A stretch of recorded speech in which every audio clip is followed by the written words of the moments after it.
Good morning. आवाज आ रही सबको? Yes sir, good morning sir. Clear दिख रहा है बोर्ड? Yes sir. देखो जो लिखा है सही दिख रहा है? दिख रहा है clear visual? Yes sir. Okay. एक और कौन नहीं आया भाई? राजा कहाँ रह गया? उसको लगाओ फोन।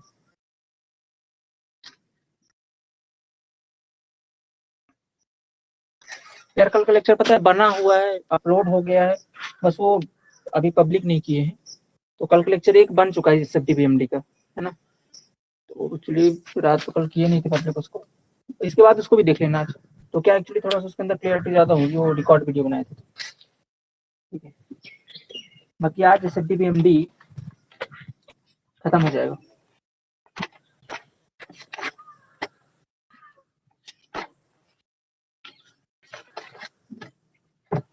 आज SFDBMD खत्म हो जाएगा। चलिए हेडिंग डालिए, स्टार्ट करते हैं। तो कहाँ रह गया यार फिर? कुंभा जिसको फोन करो थोड़ा सा फटाक से जाके। Yes sir. करो।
अभी तक के सारे लेक्चर आप लोगों ने देख लिए, बेसिक जो थे SFDBMD यस के? Sir. Sir switch off. Sir switch off है। हाँ स्विच ऑफ है। ओके कोई नहीं। Yes sir. तो अभी तक के आपने सारे लेक्चर देख लिए, बेसिक लेक्चर जो थे? सब बाकी है सर, कंप्लीट हो जाएगा। SFDBMD अपन ने जितना पढ़ा वो आपने देखा है नहीं देखा? 2 लेक्चर तो देखे, इससे पहले नहीं देखे? ये बताइए, क्योंकि अगर वो नहीं देखे तो फिर तो ये समझ में नहीं आएगा। वो जरूरी है। पहले देखे नहीं देखे सबने? चलिए तो देखिए, इससे पहले अपन ना SFD और BMD यानी कि शियर फोर्स डायग्राम और बेंडिंग मोमेंट डायग्राम के सारे बेसिक्स ऑलरेडी कवर कर चुके हैं। ठीक है, इससे पहले सारे बेसिक अपन ने कर लिए हैं, जैसे कि SFD क्या है, BMD क्या है, कैसे बनाना है, क्या क्या होती है, टर्मिनोलॉजीज क्या है, स्लोप कॉन्सेप्ट क्या है, तो सारे अपन ने पहले जो 2-3 घंटे का वीडियो उसके अंदर सब कुछ कवर कर लिया है। आज थोड़ा सा कॉन्सेप्ट देखेंगे और फिर डायरेक्ट न्यूमेरिकल सॉल्व करेंगे। ठीक है, चलिए स्टार्ट करते हैं। हेडिंग डालिए पहले, SFD क्या है, सॉरी शियर फोर्स है क्या। एक डिफिनेशन पढ़ेंगे शियर फोर्स की। अभी तक आपने मैनुअली समझ रखा है कि शियर फोर्स क्या होता है। एक ऐसा फोर्स जो किसी प्लेन के या किसी सेक्शन के पैरेलल लग रहा हो या प्लेन से चिपक के लग रहा हो, ऐसे को अपन शियर फोर्स बोलते हैं ना। एक थोड़ा सा डिफिनेशन वाइज देख लेते हैं क्या होता है शियर फोर्स। हेडिंग डालिए, लिखिए चलिए शियर फोर्स। ठीक है, इट इज, देखिए इसको, it is the resultant of all transverse forces either left of the section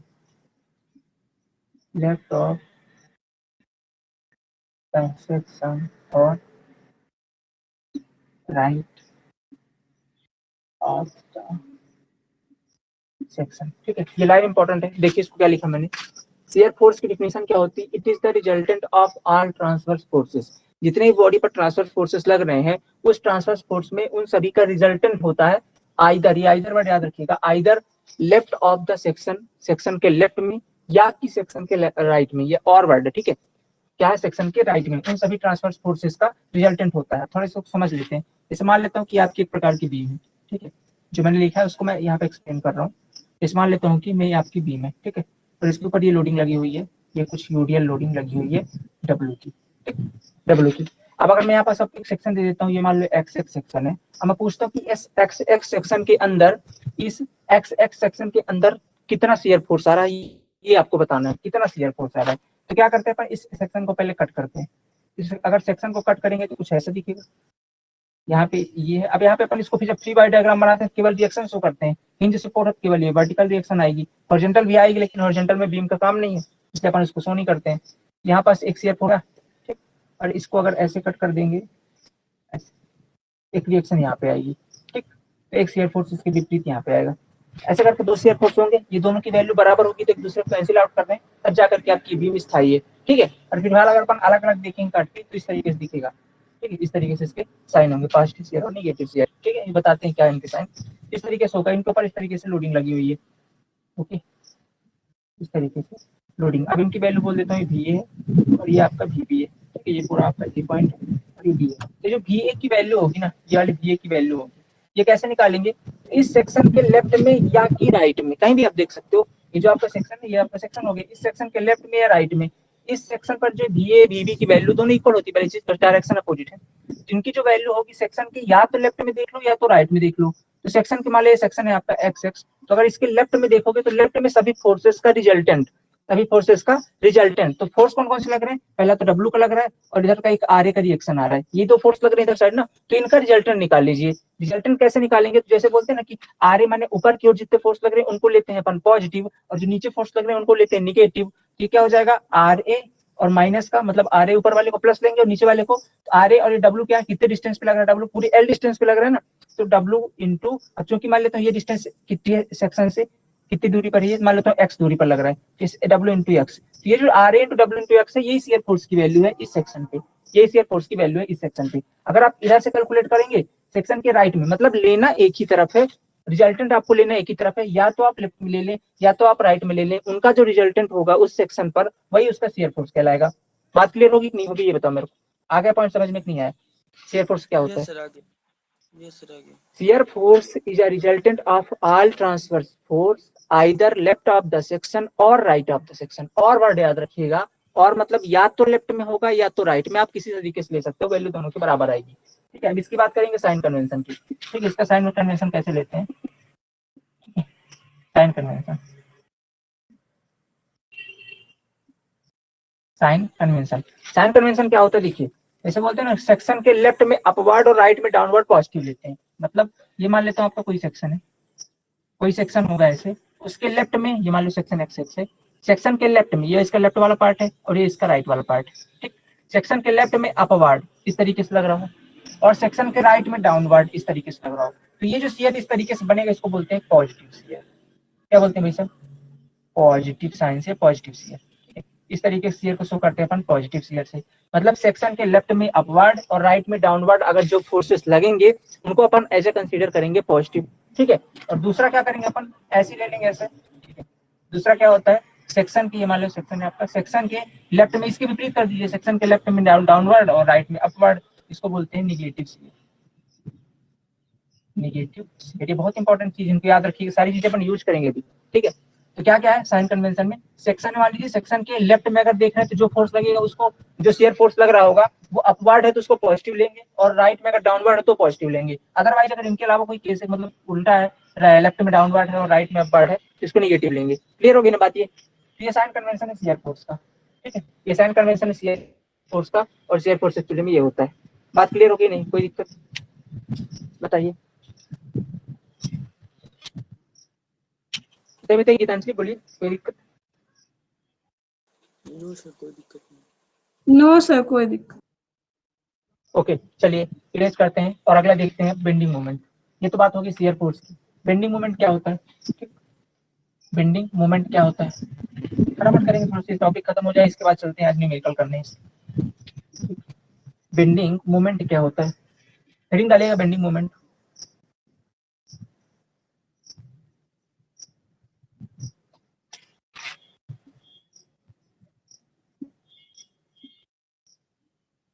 bending moment लिखिए इस पे, it is the resultant of all movement. It is the resultant of all movement due to transverse loading. Due to transverse loading, either left of the section or right of the section. ठीक है, क्या लिखोगे? It is the resultant of all movement due to transverse loading either left of the section or right of the section. किसी section के left में या कि right में सभी मूवमेंट का रिजल्टेंट, बोला रिजल्टेंट ऑफ ऑल मूवमेंट, सभी मूवमेंट का resultant due to transverse loading, जो कि किसके कारण आई होगी? ट्रांसवर्स लोडिंग के कारण आई होगी। उसमें सभी मतलब जो ट्रांसवर्स लोडिंग के कारण जो मूवमेंट आया उनका रिजल्टेंट आइदर लेफ्ट में मतलब सेक्शन के लेफ्ट में या कि सेक्शन के राइट में, उसी को बोलते हैं बेंडिंग मोमेंट। जैसे समझिएगा, मान लेते हो आपकी बीम है, ठीक है, आपकी बीम है, बोलोगे यार भैया बार बार आप यही बीम क्यों बनाते हो, है ना? तो थोड़े से आदर्श टाइप की बीम है ना, काफी ज्यादा यूज होती है सिंपली सपोर्टेड बीम, इसलिए ये जनरली बनाते हैं। और डिटरमिनेट बीम यही थोड़ा उदाहरण, इसके बाद फिर कैंटिलीवर ओवर रहेंगे, है ना? डिटरमिनेट के अंदर अपन इसकी जनरली सिंपली सपोर्टेड को ही बना देते हैं कहीं पास भी।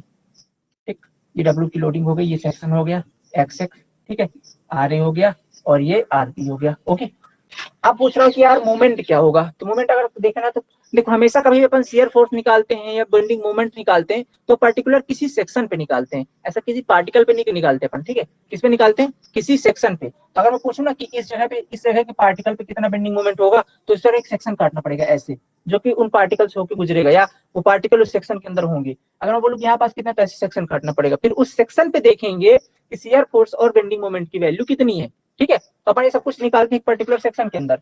ऐसे बोलूं कि यार ये एक्स एक्स सेक्शन है आपका, इस सेक्शन पर बेंडिंग मोमेंट कितना है बताइए। तो अगर इससे पहले क्या करना पड़ेगा, सेक्शन आपको कट करना पड़ेगा इस तरीके से। सेक्शन आपने कट कर दिया, इधर साइड आपका आर ए आ रहा है, इधर आपका आर बी आ रहा है, ऊपर साइड डब्ल्यू की लोडिंग लग रही है। ठीक, कोई दिक्कत यहाँ तक? ये डब्ल्यू की लोडिंग लग रही है, यहाँ पे अपवर्ड एक शियर फोर्स, एक डाउनवर्ड शियर फोर्स आएगा। ऐसे ही एक एंटी क्लॉकवाइज मूवमेंट आएगा, एक नया क्लॉकवाइज मूवमेंट आएगा, ऐसे दो मूवमेंट नहीं आएंगे। तो अगर यहाँ पर आपको ये एम ए और एम बी, ठीक है, दो मूवमेंट आ रहे हैं, एम ए और एम बी। अभी तो एम ए और एम बी अगर इनकी वैल्यू आपको फाइंड करनी है, तो सेक्शन आपको यहाँ से ऐसे निकल रहा है, ठीक है, ऐसे सेक्शन है। तो सेक्शन के लेफ्ट में या कि सेक्शन के राइट में? सेक्शन के लेफ्ट में देख लीजिए, लेफ्ट में देखेंगे तो कौन सा फोर्स है? एक तो आर ए है और एक डब्ल्यू। आर ए के कारण इस सेक्शन पर मान लेता हूँ ये जो आर ए की दूरी इस सेक्शन से, ये सेक्शन की दूरी इस ए बिंदु से कितनी है? एक्स दूरी है, कितनी है? एक्स है। तो ये इससे कितना मूवमेंट जनरेट करेगा, मतलब इस बिंदु के अबाउट कितना मूवमेंट देंगे इस ट्रांसवर्स लोडिंग, उनका रिजल्टेंट होगा ये बेंडिंग मूवमेंट। तो अगर ये बोल तो कितना मूवमेंट देंगे, आर ए इंटू एक्स का देगा। कितने का? पहली चीज तो फोर्स इंटू परपेंडिकुलर डिस्टेंस होता है, तो आर ए तो फोर्स हो गया, डिस्टेंस कितनी है? एक्स है, तो आर ए इंटू एक्स का एक मूवमेंट देगा जो कि क्लॉकवाइज होगा, इसलिए पॉजिटिव ले लिए हैं, ठीक है। अब दूसरी चीज क्या है? दूसरी चीज नेगेटिव डब्ल्यू का। डब्ल्यू क्या देगा? एंटी क्लॉकवाइज मूवमेंट देगा, मतलब भाई सभी डब्ल्यू लोडिंग इसको ऐसे घुमाएगा ना एंटी क्लॉकवाइज। तो डब्ल्यू इंटू कितनी दूरी पे लग रहा है? एक्स पे, तो डब्ल्यू इंटू का एक्स। तो ये जो मूवमेंट आ रहा है ना, अच्छा ये डब्ल्यू इंटू एक्स तो लोड बना है, अभी लगे कहाँ पे? इस एक्स बाई टू के आधे पर, ठीक है, एक्स बाई टू पर आधे पर। तो ये जो निकल के आया ना मूवमेंट आपका, ये जो निकल कर आया, ये अपन ने क्या किया? सेक्शन के एक तरफ लिया है, सेक्शन के एक तरफ, ये मान लो सेक्शन है, सेक्शन के लेफ्ट में लिया है। अगर आप ये चीज इसके राइट में निकाल लो, है ना, ये दोनों तरफ इकट्ठा नहीं लेना है बेंडिंग मोमेंट, पर्टिकुलर एक सेक्शन के या तो लेफ्ट में लेना है या तो राइट में लेना है। ऑल मूवमेंट का रिजल्टेंट, मूवमेंट मतलब जो कि ट्रांसवर्स लोडिंग आर ए थी और डब्ल्यू थी, इनके कारण जो मूवमेंट आया उनका रिजल्टेंट या तो सेक्शन के लेफ्ट में या कि सेक्शन के राइट में, यही आपको बेंडिंग मोमेंट कहलाता है। वही चीज यहाँ पास अपन लिखे हुए हैं, यहाँ से आपका बेंडिंग मोमेंट इस तरीके से निकल जाएगा। समझ में आएगा बेंडिंग मोमेंट क्या चीज है? कि कहीं पास आपको निकालना है तो उसके सेक्शन के लेफ्ट में कितने ट्रांसवर्स लोडिंग लग रहे हैं और उन ट्रांसवर्स लोडिंग के कारण कितना बेंडिंग मोमेंट आ रहा है, उन बेंडिंग मोमेंट का रिजल्टेंट, उन बेंडिंग मोमेंट का ये ध्यान रखिएगा रिजल्टेंट। वो रिजल्टेंट क्या कहलाएगा आपका? वो रिजल्टेंट कहलाएगा आपका बेंडिंग मोमेंट। अब आपके माइंड में एक सवाल आएगा, ठीक है, लोग यार भैया सब कुछ तो सही है ना, आप मुझे एक डाउट बता दो, एक डाउट जो कॉमन आता है स्टूडेंट्स के मन में, कि मूवमेंट में और बेंडिंग में क्या फर्क है?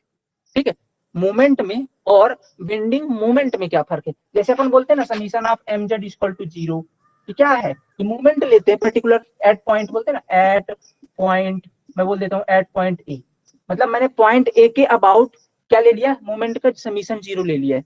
पॉइंट ए के अबाउट मूवमेंट को मैंने क्या किया है? 0 मान लिया है, ठीक है। किस एक्सिस के अबाउट माना है? जेड एक्सिस के अबाउट। जेड एक्सिस क्यों? क्योंकि ये 2D के अंदर जेड एक्सिस के अबाउट ही बेंडिंग होती है, इसलिए मैंने जेड एक्सिस के अबाउट मूवमेंट 0 माना है।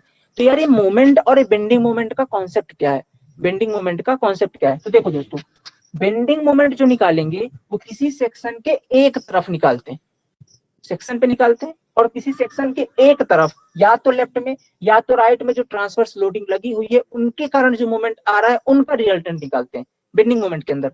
और जो मूवमेंट होता है आपका वो आप किसी भी बिंदु पे ले सकते हो, किसी भी बिंदु पर ले सकते हो, और इसमें जितने भी पूरी बॉडी है, चाहे वो लेफ्ट में लग रहे हो, चाहे राइट में लग रहे हो, चाहे नीचे ऊपर कहीं भी लग रहे हो, उन सभी फोर्सेस का रिजल्टेंट लेना है आपको इस बिंदु पर। जैसे मैं बोल रहा हूँ कि आपको ये ए पॉइंट पे क्या चाहिए, रिजल्टेंट ए पॉइंट पे मूवमेंट चाहिए, ए पॉइंट के अबाउट आपने मूवमेंट ले लिया, तो इस ए पॉइंट के अबाउट जितने पूरी बीम पर जितने फोर्स लग रहे होंगे उन सभी फोर्स का रिजल्टेंट निकालना है, चाहे फिर वो सेक्शन के लेफ्ट में हो चाहे वो राइट में हो। तो आप खुद दिमाग लगाओ कि अगर अपन ऐसा करेंगे यार, तो जितने, अब चूंकि हमारी बीम तो स्टेबल है, तो जो कुछ क्लॉकवाइज मूवमेंट आएगा कुछ एंटी क्लॉक आएगा, दोनों एक दूसरे को खत्म कर देंगे, समझ रहे हो, दोनों एक दूसरे से एडजस्ट हो जाएंगे, एक दूसरे से को खत्म कर देंगे। क्यों? क्योंकि ये बीम हमारी स्थायी है, कोई ऐसा इफेक्ट तो नहीं आएगा ना जिसके कारण इसमें मूवमेंट जनरेट हो रहा हो, क्योंकि हमने स्टैटिक इक्विलिब्रियम इक्वेशन में पहले पढ़ रखा है कि हमेशा समीशन ऑफ mz मतलब z एक्सिस के बाद जो मूवमेंट आएगा वो सारा जीरो होगा। ऐसा क्यों होगा?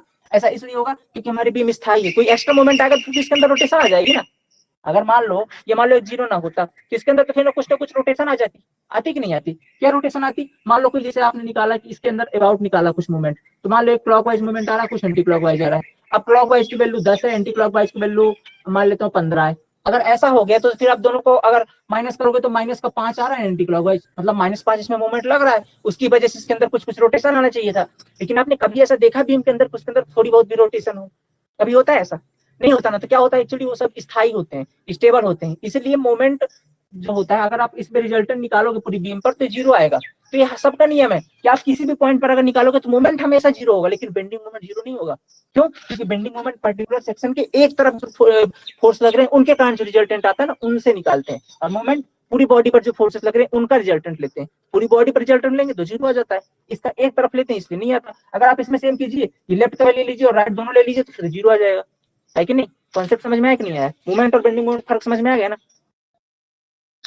Yes sir. ओके ठीक है। तो ये इंपॉर्टेंट, थोड़ा सा बाद में कभी कभी डाउट आ जाएगा आपको, फिर याद रखिएगा। इसका साइन कन्वेंशन देखिए, साइन कन्वेंशन इंपॉर्टेंट है, ठीक है। कब बेंडिंग मोमेंट को पॉजिटिव लेना है, कब इसको आपको नेगेटिव लेना है, साइन कन्वेंशन। देखिए साइन कन्वेंशन क्या होता है, जैसे मान लेता हूँ कि आपकी बीम है, इसमें कुछ कपल लगेंगे, अकेले बेंडिंग मोमेंट नहीं लगता, एक्चुअली में मोमेंट जनरेट करने के लिए हमेशा कपल लगते हैं, ठीक है, कपल लगते हैं। इस तरीके से मान लेते हैं कपल मतलब जोड़ा, ठीक है। ऐसे कपल समझते हो यार, कपल न समझोगे तो फिर क्या ही करूँ मैं, है ना। तो ये मान लीजिए कपल लग रहे हैं, ठीक है, ये कपल लगे हुए हैं। अब मुझे एक बात बताइए, ये जो कपल हैं, ये जो लगे हुए हैं, ये इस बीम को किस तरीके से मोड़ेंगे? तो आप खुद दिमाग लगा सकते हो भैया, अगर ऐसे कपल लगेंगे तो बीम को नीचे की तरफ ही दबाएंगे ना। ये बीम कुछ टाइम के बाद आप देखोगे बीम ऐसे मुड़ी हुई दिखाई देगी आपको, इस तरफ दिखाई देगी क्या? जो मैंने टेस्ट पोर्शन पे दिखा दिया, कुछ इस कदर बीम मुड़ी हुई दिखाई देगी आपको कुछ टाइम के बाद। वैसा भी कपल का इस तरीके से दिखाई देगी ना, ये भी जो कपल है ऐसे ही मोड़ेंगे इस बीम को।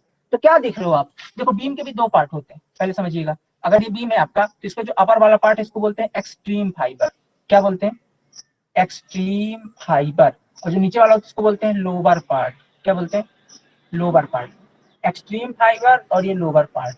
तो देखिएगा, कभी भी यदि कपल के कारण उसके एक्सट्रीम फाइबर पे कंप्रेशन जनरेट हो, अगर एक्सट्रीम फाइबर पर कंप्रेशन जनरेट हो, ठीक है, और लोअर पार्ट पर टेंशन जनरेट हो, ठीक है, लोअर पार्ट जैसे यहाँ पास कपल लगा तो देख लो कि अंदर वाले जो पार्टिकल है सबसे ऊपर वाली है अंदर की तरफ धंस रहे हैं, ऊपर वाली मतलब जो एक्सट्रीम फाइबर के पास अंदर कंप्रेशन लोडिंग लग रही है, और जो सबसे निचले वाले पार्टिकल हैं इनके जा रहे हैं, इनके अंदर टेंसाइल लोडिंग लग रही है, बाहर जा रहे हैं, मतलब क्या टेंसाइल लोडिंग लग रही है ना। कोई चीज एक दूसरे से दूर कब जा रही है? उसके अंदर टेंशन होता है, ठीक है, टेंसाइल जनरेट होता है। यहाँ पास क्या है, एक दूसरे दूर जा रहे हैं, मतलब इनके अंदर क्या है, टेंसाइल लोडिंग है, ठीक है। तो कभी भी अगर ऐसा केस बने एक्सट्रीम फाइबर कंप्रेशन के अंदर हो, लोअर पार्ट टेंशन के अंदर हो, तो उस बेंडिंग मोमेंट को बोलते हैं सैगिंग बेंडिंग मोमेंट। क्या बोलते हैं? Sagging bending moment. क्या बोलते हैं भाई? Sagging bending moment. क्या बोलते हैं? Sagging bending moment. और सैगिंग बेंडिंग मोमेंट को लेते हैं पॉजिटिव। क्या लेते हैं? सैगिंग बेंडिंग मोमेंट को लेते हैं पॉजिटिव, ठीक है, सैगिंग को लेते हैं पॉजिटिव। और दूसरा देखिएगा, दूसरा ऐसा, इसके विपरीत लग सकता है दूसरे तरीके से। मान लो ऐसा लग गया इस बार, अब ये क्या करेगा? ये क्या करेगा? ये बीम को उल्टा मोड़ देगा, ऐसे मोड़ेगा बीम को, ऐसे ऐसे मोड़ देगा, ठीक है। ये देखिए जो डैश मैंने दिखा है, ये बीम को कुछ कुछ ऐसे मोड़ देगा, ऊपर की तरफ मोड़ देगा ना, तो ये तो नीचे की तरफ मोड़ते ही ऊपर की तरफ मोड़ देगा। अब इसमें देखोगे बीम का एक्सट्रीम फाइबर बदला क्या? नहीं, वो तो वही है, कपल बदल गए, कपल की एक्चुअली दिशा बदल गई लगने की। अब देखोगे इसके एक्सट्रीम फाइबर पर अब पार्टिकल दूर जा रहे हैं, अब इनके बीच हो रही है टेंशन, ठीक है, ये एक दूसरे से क्या जा रहे हैं, दूर जा रहे हैं, और जो इसके लोअर पार्ट वाले पार्टिकल थे वो अब पास पास आ रहे हैं। तो यहाँ क्या जनरेट हो रहा है? कंप्रेशन। तो लोअर पार्ट में इस कपल के कारण इस बार क्या जनरेट हो रहा है? कंप्रेशन। तो अब इसमें उल्टा हो गया ना भाई साहब, इसके अंदर टेंशन था लोअर पार्ट में, इसके अंदर कंप्रेशन हो गया। तो ऐसे बेंडिंग मोमेंट को बोलते हैं निगेटिव बेंडिंग मोमेंट। क्या बोलते हैं? निगेटिव बेंडिंग मोमेंट, या इसको एक नाम से और जानते हैं हॉगिंग बेंडिंग मोमेंट। क्या बोलते हैं? Hugging bending moment. तो ये तो इसको बोलते हैं हॉगिंग, और ये होता है सैगिंग। अगर कहीं पास कपल के कारण सैगिंग बेंडिंग मोमेंट आ रहा है तो उसको पॉजिटिव लेना है, कहीं पास अगर ये कपल के कारण हॉगिंग बेंडिंग मोमेंट आ रहा है तो उसको निगेटिव लेना है। ये इसके साइन कन्वेंशन इंपॉर्टेंट, याद रखिएगा, ठीक है? आगे समझ में? बताइए बताइए। यस सर, आ गया। चलिए आप कुछ पढ़ेंगे रिलेशनशिप, ठीक है, इसको लिखिए, समझिए, इसके बाद पढ़ेंगे कुछ रिलेशनशिप। लोग कॉन्सेप्ट पढ़ा दिए थे ना, रिलेशनशिप, ठीक है। अक्षिता आ रहा है समझ में? कुछ कुछ आ रहा है सर, मतलब अभी कुछ जितना कुछ पढ़ा है उतना। पिछले लेक्चर नहीं देखा पहले आपने? का मैंने, अभी मैं सॉइल पूरा कंप्लीट कर ली, फिर मैं सोम देखी कि ऊपर जितना दूर चल रहा था तो सोम का चल रहा था, पूरा सॉइल हो गया है, सोम बचा हुआ है। इसलिए गीतांजलि आपको आ रहा समझ में? Yes sir, yes. ओके, ठीक है, चलिए हेडिंग डालिए, relationship between load intensity and shear force. आपकी जिंदगी में रिलेशनशिप इंपॉर्टेंट हो ना हो, हम यहाँ जरूर इंपॉर्टेंट बता देंगे, ठीक है, यहाँ बहुत जरूरी भाई, इनको याद रखना है। हेडिंग डालिए, relationship between load intensity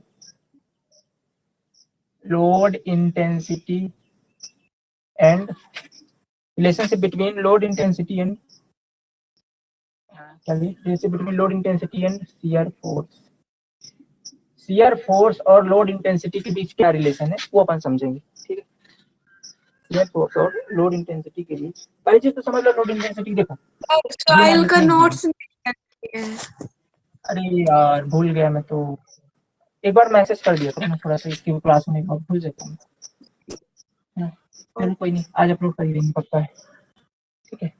actually scan नहीं हुआ था इसलिए थोड़ा सा मान लेते हैं। देखो एक सिंपली सपोर्टेड बीम है, समझ रहे सिंपली। अब अगर मैं ऐसे रिएक्शन दिखाऊं तो आप समझ जाओगे ना कैसी बीम होगी, समझ में आता है ना? अगर ऐसा रिएक्शन आएगा तो सिंपली सपोर्टेड बीम ही होगी।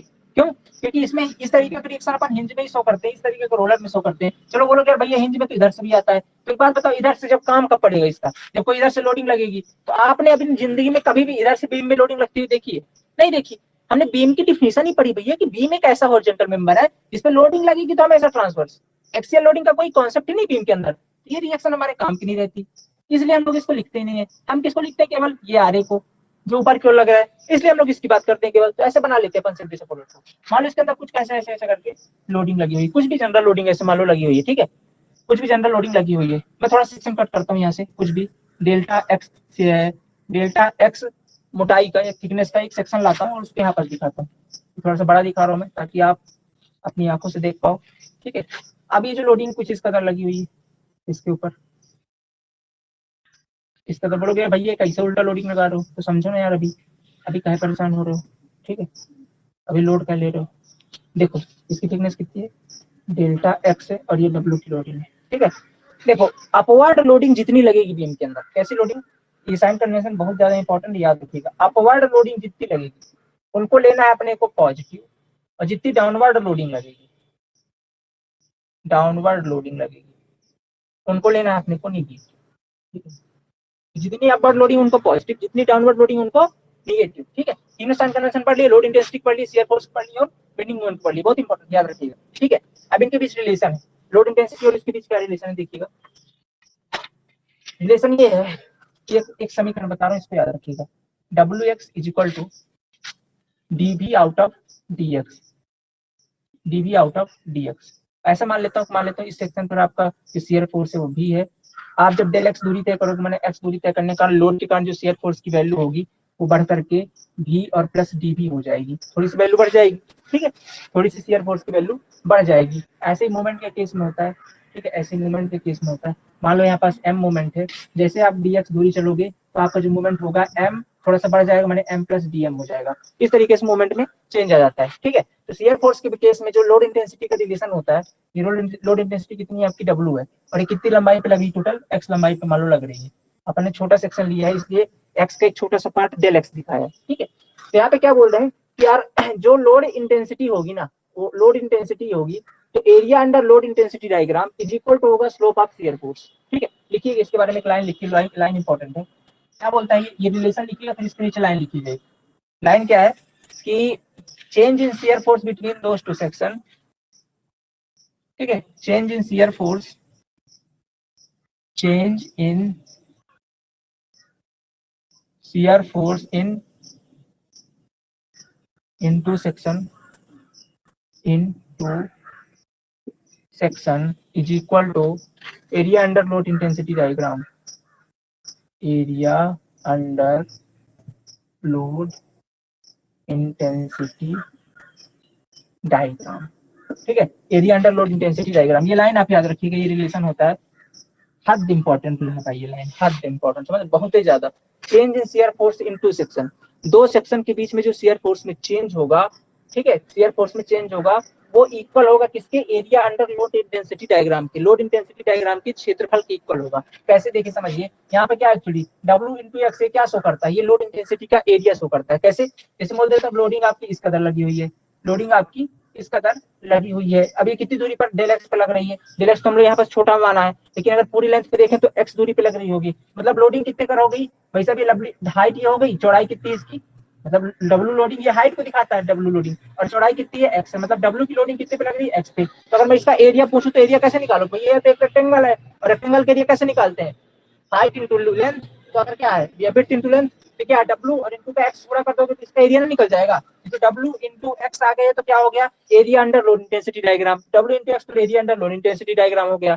आप इस सेक्शन से लेकर के इस सेक्शन तक जब पहुंचोगे तो शियर फोर्स में कितना चेंज हुआ, बोला ना, change in shear force between two section, तो इस सेक्शन से इस सेक्शन तक चेंज कितना हुआ है, चेंज निकालने के लिए क्या करते हैं, अंतिम माइनस प्रारंभिक कर देना, चेंज निकालने की त्वरण क्या होता है, प्रारंभिक, त्वरण क्या होता है, अंतिम वेग माइनस प्रारंभिक वेग, तो क्या निकाला अपन ने, चेंज ही तो निकाला ना। वैसे यहाँ पास इसमें अगर माइनस करेंगे चेंज निकालने के लिए क्या करेंगे, अंतिम माइनस प्रारंभिक माने v प्लस फाइनल माने फाइनल माइनस इनिशियल, तो v प्लस डी भी माइनस का v, d से b हो गया कैंसिल, और किसके रिस्पेक्ट में निकालेंगे, किसके रिस्पेक्ट में, कितनी दूरी चली उसके रिस्पेक्ट में ना, तो उसके रिस्पेक्ट मतलब dx, डेल एक्स या dx कितनी दूरी पर चल रहे उसके रिस्पेक्ट में, तो w into x is equal to क्या हो गया, डी ही बटे का dx। यही रिलेशन होता है शियर फोर्स और बेंडिंग, शियर फोर्स और लोड इंटेंसिटी के बीच में, ठीक है। क्या होता है, चेंज इन शियर फोर्स, ये change in dv out of dx change in shear force को दिखाता है, ठीक है। और between two section area under load intensity diagram, area किसका है, लोड इंटेंसिटी डायग्राम, तो ये लोड इंटेंसिटी डायग्राम का एरिया ये इसके इक्वल होता है। फर्स्ट जनरली इसको याद रखना है आपको, ये फर्स्ट रिलेशन है, बहुत ज्यादा इंपॉर्टेंट है, ठीक है, पूछता है डायरेक्ट पेपर में, ओके,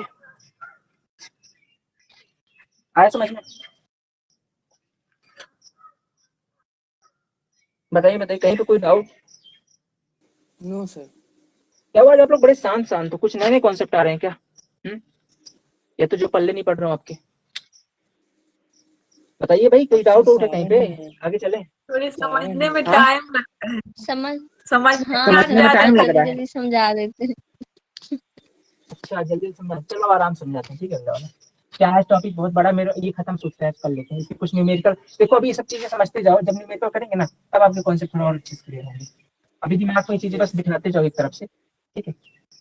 बाकी अगर कोई डाउट रहता है तो सभी न्यूमेरिकल में सब कवर हो जाएंगे, है ना, टेंशन ना लो, अभी बहुत सारी चीजें इसके अंदर पढ़नी बची है, और ये बहुत इंपॉर्टेंट चैप्टर है ये तो आपसे मतलब क्या बताऊं कैसे बनना चाहिए, है ना, समझ जाओ बस इंपॉर्टेंस इसकी, ठीक है। अगला क्या है, relationship between shear force and bending moment. इस बार अपन पढ़ रहे हैं शियर फोर्स और बेंडिंग मोमेंट के बीच में संबंध, ठीक है, रिलेशनशिप। वही अपन एक बीम लेंगे, पुराना वही जो बीम है अपना, कौन सी बीम है वो, सिंपली सपोर्टेड एक प्रकार की बीम है, ये इसका ए पॉइंट है, ये इसका बी पॉइंट है।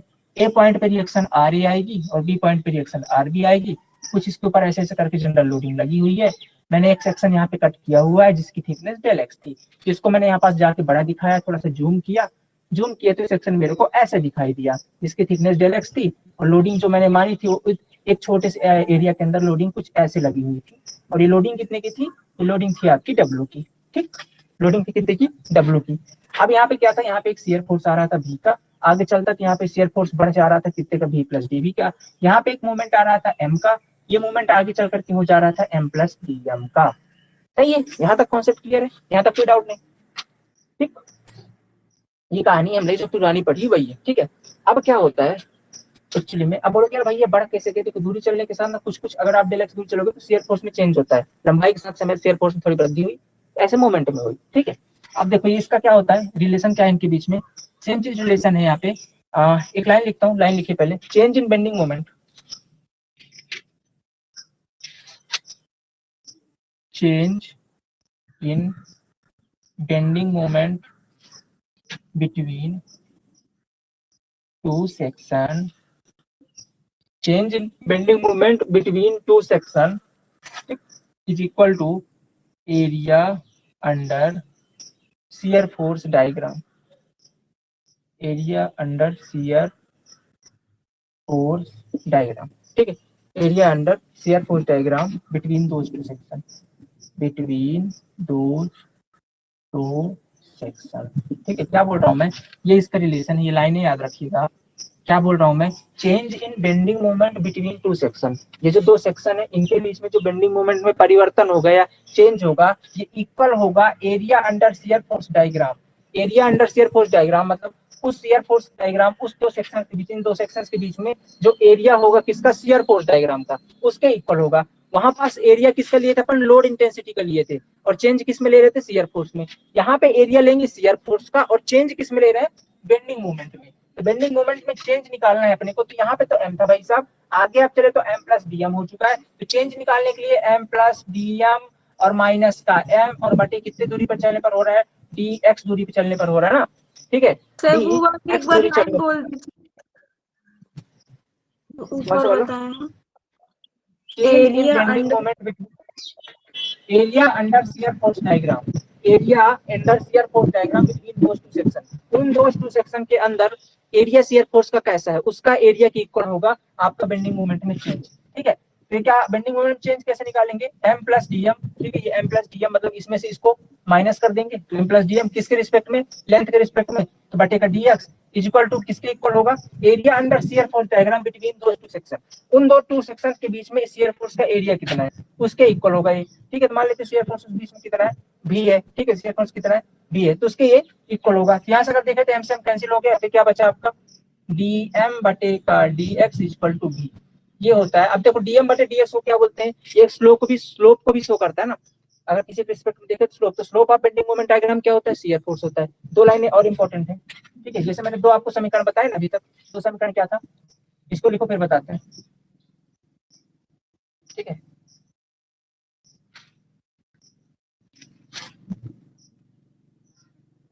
दो लाइन मैंने दो समीकरण आपको बताए, relationship between load intensity and shear force. तो जो पहला वाला था उसका समीकरण क्या था?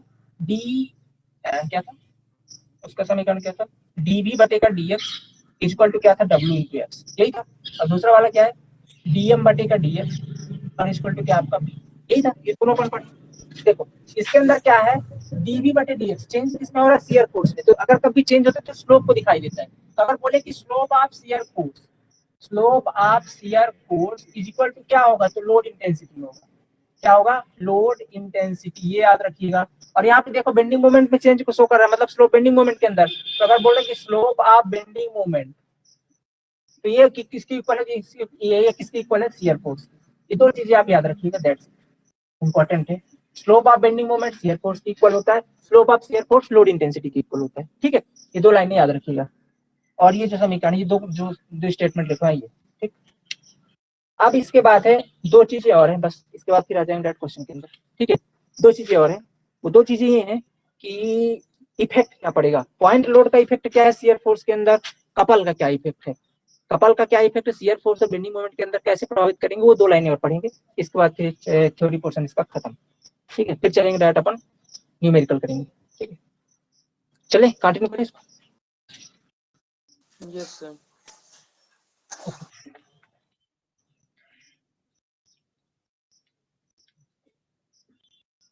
अब अगला है आपका effect of point load. Effect of point load, point load का क्या प्रभाव पड़ता है और कपल का क्या प्रभाव पड़ता है। ठीक है, तो देखो दोस्तों, अगर पॉइंट लोड अपवर्ड है, कैसा है, अपवर्ड पॉइंट लोड है, 2 तरीके से पॉइंट लोड लग सकता है, एक तो अपवर्ड लगेगा और दूसरा कैसा लगेगा, डाउनवर्ड। किसी बॉडी में आप 2 तरीके से फोर्स लगा सकते हो ना, एक तो अपवर्ड लगाओगे या तो डाउनवर्ड लगाओगे, तो या तो अपवर्ड पॉइंट लोड है या तो डाउनवर्ड पॉइंट लोड है। अगर अपवर्ड पॉइंट लोड है तो ये शियर फोर्स को सेम अमाउंट से, सेम अमाउंट बोले तो जितने अमाउंट का पॉइंट लोड है उतने अमाउंट से बढ़ा देगा, ऊपर की ओर निशान मतलब बढ़ा देगा। ठीक है, सेम अमाउंट से बढ़ा देगा। अगर डाउनवर्ड लोड पॉइंट लोड है तो ये शियर फोर्स को सेम अमाउंट से डिक्रीज कर देगा, सेम अमाउंट से डिक्रीज कर देगा। ये 2 चीज समझ में आ गई भैया। अगर अपवर्ड पॉइंट लोड लगेगा ना तो शियर फोर्स को सेम अमाउंट से बढ़ा देता है, अगर डाउनवर्ड पॉइंट लोड लगाओगे तो सेम अमाउंट से कम कर देता है। अगर बेंडिंग मोमेंट के अंदर प्रभाव देखेंगे तो शियर फोर्स के अंदर हो गया। अगर बेंडिंग मोमेंट के अंदर देखें तो बेंडिंग मोमेंट के अंदर नो चेंज, चाहे आप अपवर्ड लगाओ डाउनवर्ड लगाओ, पॉइंट लोड बेंडिंग मोमेंट को किसी तरह से प्रभावित नहीं करता है, इफेक्ट नहीं करता है। ठीक है, बेंडिंग मोमेंट को किसी तरह से अफेक्ट नहीं करता है आपका कौन, पॉइंट लोड। पहला चीज समझ में आ गया, ये लाइन क्लियर हो गई। अब दूसरा पढ़ेंगे effect of couple. Effect of couple, ठीक है, इफेक्ट ऑफ कपल। अब कपल का इफेक्ट क्या होता है, देखो 2 तरीके से कपल लगा सकते। कपल का मतलब ये होता है ना एंटी क्लॉकवाइज, और एक होता है सॉरी, एक होता है क्लॉकवाइज, एक होता है एंटी क्लॉकवाइज। ठीक है, कपल 2 तरीके से होते हैं, एक होता है क्लॉकवाइज, एक होता है एंटी क्लॉकवाइज। तो क्लॉकवाइज अगर कपल लग रहा है आपका, क्लॉकवाइज कपल, और दूसरा क्या है anti clockwise couple, anti clockwise couple. ठीक है, कपल मतलब जोड़ा है, 2 मोमेंट का जोड़े को कपल बोलते हैं। ठीक है, ओके। तो ये क्लॉकवाइज कपल, अगर क्लॉकवाइज कपल लग रहा है तो बेंडिंग मोमेंट को, ठीक है, अगर क्लॉकवाइज लग रहा है तो बेंडिंग मोमेंट को सेम अमाउंट से, जितने का कपल लगा है उतने अमाउंट से, सेम अमाउंट से बढ़ा देंगे। और अगर एंटी क्लॉकवाइज लग रहा है तो बेंडिंग मोमेंट को सेम अमाउंट से डिक्रीज कर देंगे। ठीक है, डिक्रीज कर देंगे। तो बेंडिंग मोमेंट के अंदर क्या इफेक्ट है, अगर आपका कपल क्लॉकवाइज है तो सेम अमाउंट से बढ़ा देगा, अगर आपका कपल एंटी क्लॉकवाइज है तो सेम अमाउंट से क्या कर देगा, कम कर देगा। बात करते हैं अगर शियर फोर्स की, ये तो बेंडिंग मोमेंट के अंदर इफेक्ट हो गया, किसके अंदर, बेंडिंग मोमेंट के अंदर। शियर फोर्स के अंदर क्या इफेक्ट है, शियर फोर्स के अंदर कोई इफेक्ट नहीं, नो इफेक्ट। ठीक है, नो इफेक्ट। शियर फोर्स के अंदर आप कपल क्लॉकवाइज लगाओ एंटी क्लॉकवाइज लगाओ, शियर फोर्स में कोई परिवर्तन नहीं होगा उससे, सिंपल सी बात। ठीक है, शियर फोर्स में कोई चेंज नहीं दिखेगा, सिर्फ बेंडिंग मोमेंट में दिखाई देगा। तो कपल का इफेक्ट बेंडिंग मोमेंट में दिखता है, पॉइंट लोड का इफेक्ट शियर फोर्स में दिखता है, दैट्स इट, क्लियर। ओके, यहां तक कोई दिक्कत नहीं, बताइए। No sir. हाँ, तो अब ये हो गया आपका थ्योरी पोर्शन खत्म। ठीक है, थ्योरी पोर्शन आपका हो गया कंप्लीट। अब कुछ बहुत प्यारे प्यारे न्यूमेरिकल हैं। ठीक है, न्यूमेरिकल करेंगे। अब उन न्यूमेरिकल के लिए आपके सारे कॉन्सेप्ट एकदम पक्के होने चाहिए जो अभी तक आपने पढ़े हैं। ठीक है, तो समझ में आएंगे, अदरवाइज तो हवा नहीं लगेगी, क्या ही मतलब। चलिए पहला न्यूमेरिकल लाते हैं, करें इसको इरेज करो, पहला न्यूमेरिकल करें, थोड़ा सा दिमाग खोले। यस सर, यूज कर दीजिए। हो अभी गया तो टाइम है अपने, और टाइम, आज इसको खत्म कर लेंगे, क्या कल समाप्ति कर लेंगे। अब जितना अभी तक आपने पढ़ा ना, ये सारा थ्योरी पोर्शन कल मैंने रिकॉर्ड करके अपलोड भी कर दिया है। ठीक है, वीडियो के अंदर। आज यहाँ से आगे पढ़ाने वाले। ठीक है, इतना पोर्शन ऑलरेडी पढ़ा चुका हूँ मैं कल दोबारा। देखिए फिर भी देख लीजिए। मान लेता हूँ ये आपकी कोई बीम है, अब ये बोलोगे भैया ये कैसी बीम है, तो मेरे को बताने की जरूरत है क्या ये कैसी बीम, कौन सी बीम भाई बताइए, समझ सकते हो देख के से, कौन सी बीम, कैंटिलीवर की।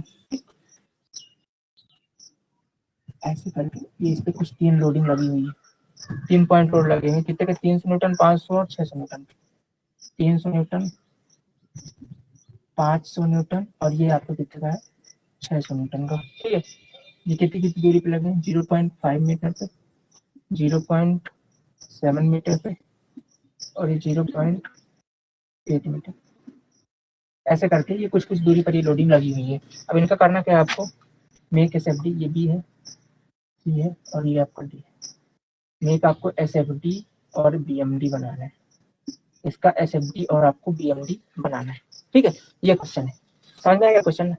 देखो जब भी आप पहली बार क्वेश्चन को देखो, नीचे क्वेश्चन कैसी भी हो, लोडिंग कैसी भी हो, आपका पहला स्टेप रहता है उसका फ्री बॉडी डायग्राम बनाना। क्या स्टेप पहला आपका, तो क्या करेंगे, पहले स्टेप के अंदर जब इसका सोल्यूशन लिखेंगे अपन, हेडिंग डालेंगे सोल्यूशन, क्या डालेंगे सोल्यूशन, और लिखेंगे सबसे पहले एफबीडी, एफबीडी बोले तो free body diagram. Free body diagram के अंदर क्या करते हैं, इसके सपोर्ट रिएक्शन शो करते हैं। चलिए दिखाते हैं इसको एक्चुअल में कैसी है बीम। यहाँ पे कितने सपोर्ट रिएक्शन आ रहे होंगे, 3 आ रहे होंगे इस तरीके से। ये मान लेता हूँ आपका आर ए आ रहा है, ये आपका आर ए एक्स आ रहा है, ठीक है, और ये आपका एम ए आ रहा है, ठीक है। और यहाँ पे कितने की लोडिंग लग रही है, ये लग रहा है 300 का बी पॉइंट पे, और ये आपका सी पॉइंट है, सी पे 500 की, और डी पॉइंट पे कितने का 600। डिस्टेंस शो कर देंगे 0.5 मीटर, फिर 0.7 मीटर, यानी आपका 0.8 मीटर। ये आपका क्या बन गया, फ्री बॉडी डायग्राम। ठीक है, ये क्या बन गया आपका फ्री बॉडी डायग्राम। ओके, जैसे आपका फर्स्ट स्टेप क्या है, आपने कोई देखा उसका सपोर्ट रिएक्शन शो किया, पहले आपने क्या किया, फ्री बॉडी डायग्राम बनाया। नेक्स्ट स्टेप के अंदर क्या करेंगे, इसके सपोर्ट रिएक्शन को फाइंड करेंगे। तो लिखेंगे find out the support reaction by find out the support reaction by using static equilibrium equation। ठीक है, find out the support reaction by using static equilibrium equation. हमारे पास 3 स्टैटिक इक्विलिब्रियम इक्वेशन है। यहाँ पास हमको, हमारे पास कितने सपोर्ट रिएक्शन है, R A है, आर ए एक्स है और एम ए है, कुल मिलाकर के 3 है ना। ये कैंटिलीवर इसके अंदर 3 है, सिंपली सपोर्टेड होती उसके अंदर भी 3 थी। तो एक प्रकार की कैसी डिटर्मिनेट बीम है हमारे पास। देखो एक रिएक्शन को फाइंड करने के लिए एक स्टैटिक इक्विलिब्रियम इक्वेशन चाहिए। हमारे पास 2D के अंदर कितने स्टैटिक इक्विलिब्रियम इक्वेशन है, 3 है ना। एक्चुअली में पढ़ा आपने, summation of F of X equal to 0, summation of F Y equal to 0 और summation of M Z equal to 0। ये 3 रिएक्शन है, इनसे स्टैटिक इक्विलिब्रियम इक्वेशन है। और हमारे पास रिएक्शन कितनी है, 3 ही है। इन 3 रिएक्शन से इन 3 स्टैटिक इक्विलिब्रियम की हेल्प से इन तीनों रिएक्शन को अपन फाइंड करेंगे। तो सबसे पहले लगाते हैं summation of F X equal to 0, माने एक्स डायरेक्शन पे कितने फोर्स लग रहे हैं उनका रिजल्टेंट 0 कर दीजिए। तो एक्स डायरेक्शन में आप देखोगे तो एक लग रहा है आर ए एक्स, ठीक है, और आर ए एक्स के अलावा क्या कोई एक्स डायरेक्शन पे फोर्स लग रहा है, और देखो पूरी बीम पे नहीं लग रहा है ना, तो केवल R A X equal to 0 हो गया ये। तो इसको तो वैल्यू को अपन फाइंड भी नहीं करते, बस दिखा दिया मैंने। अब बात करते हैं समीशन ऑफ एफ बाई की। दूसरा वाला इक्वेशन क्या है आपका, summation of F by equal to 0, ठीक है, summation of F by equal to 0। अब एफ बाई अगर लगाओगे आप तो देख रहे हो कि वाई डायरेक्शन में कितने फोर्स लग रहे हैं। अब याद रखिएगा, आपने अभी पढ़ा है लोड को, तो लोड अगर अपवर्ड हो तो उसको लेते थे पॉजिटिव, अगर डाउनवर्ड हो तो उसको लेते थे निगेटिव। यहाँ पास देखो कि जो आर ए है, अभी ये भी एक प्रकार का लोड है, ये फोर्स है, कुछ बोल सकते हो रिएक्शन लोड फोर्स, कुछ भी बोल सकते हो। तो आर ए है, सबसे पहले क्या लग रहा है आपको इस बीम पे, आर ए लग रहा है। अब आर ए क्या ऊपर की ओर लग रहा है इस बीम पे, ये जो आर ए क्या ऊपर की ओर लग रहा है, जिसको पॉजिटिव लेंगे, ठीक है। फिर आगे बढ़े तो फिर देखे अच्छा ये तो 300 का भी लग रहा है, 300 का तो नीचे लग रहा है, मतलब निगेटिव 300। इसके बाद 500 का, फिर 500 का निगेटिव होगा क्योंकि नीचे लग रहा है, और फिर माइनस का 600। ठीक है, यहाँ तक कोई दिक्कत नहीं किसी को। अब इसको कैलकुलेट कर बराबर क्या कर देंगे 0। इसको कैलकुलेट करेंगे तो आर ए माइनस, सारे माइनस में एक दूसरे से जुड़ जाएंगे, 6 5 11 और 3 1400, कितना हो गया 1400 बराबर 0। तो आर ए बराबर क्या हो गया आपका 1400 कर देंगे पक्षांतर, ठीक है, 1400 कर देंगे पक्षांतर, क्या हो गया आपके 1400 प्लस आर ए बराबर क्या आ गया आपका 1400। क्लियर हो गया, रिएक्शन मिल गया आपको, सपोर्ट रिएक्शन आ रही आर ए 1400 न्यूटन का। यहाँ तक कोई दिक्कत नहीं है, ये तो पहले भी निकाल चुके हैं।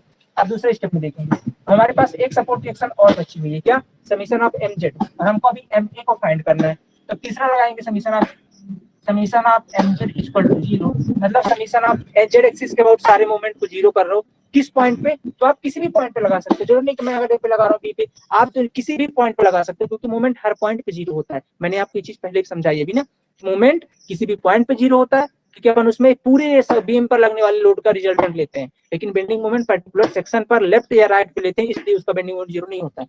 ठीक है ना। अगर मैं बोल रहा हूँ कि आप ए पॉइंट पे लगा रहे हो, किस पे, summation of m0 = 0 at point A point पर जितने फोर्स लग रहे हैं उनमें ए पॉइंट के बाद सारे फोर्सेस का रिजल्टेंट क्या लेना है, अपने को जीरो लेना है। ठीक है, तो देख लेते हैं ए पॉइंट पे सबसे पहले देखो कौन सा फोर्स लग रहा है। ए पॉइंट पे जो मोमेंट देगा आर ई लग रहा है ना, आर ई सबसे पहले तो एम ए ही लग रहा है, मूवमेंट ही लग रहा है पहले इस पे क्या है, मूवमेंट ही लग रहा है, ये वाला ए पॉइंट पे देखो क्या लग रहा है, एक मूवमेंट, तो एम ए ले लेते हैं। ठीक है, क्या ले लेते हैं, एम ए, क्या हो गया, एम ए।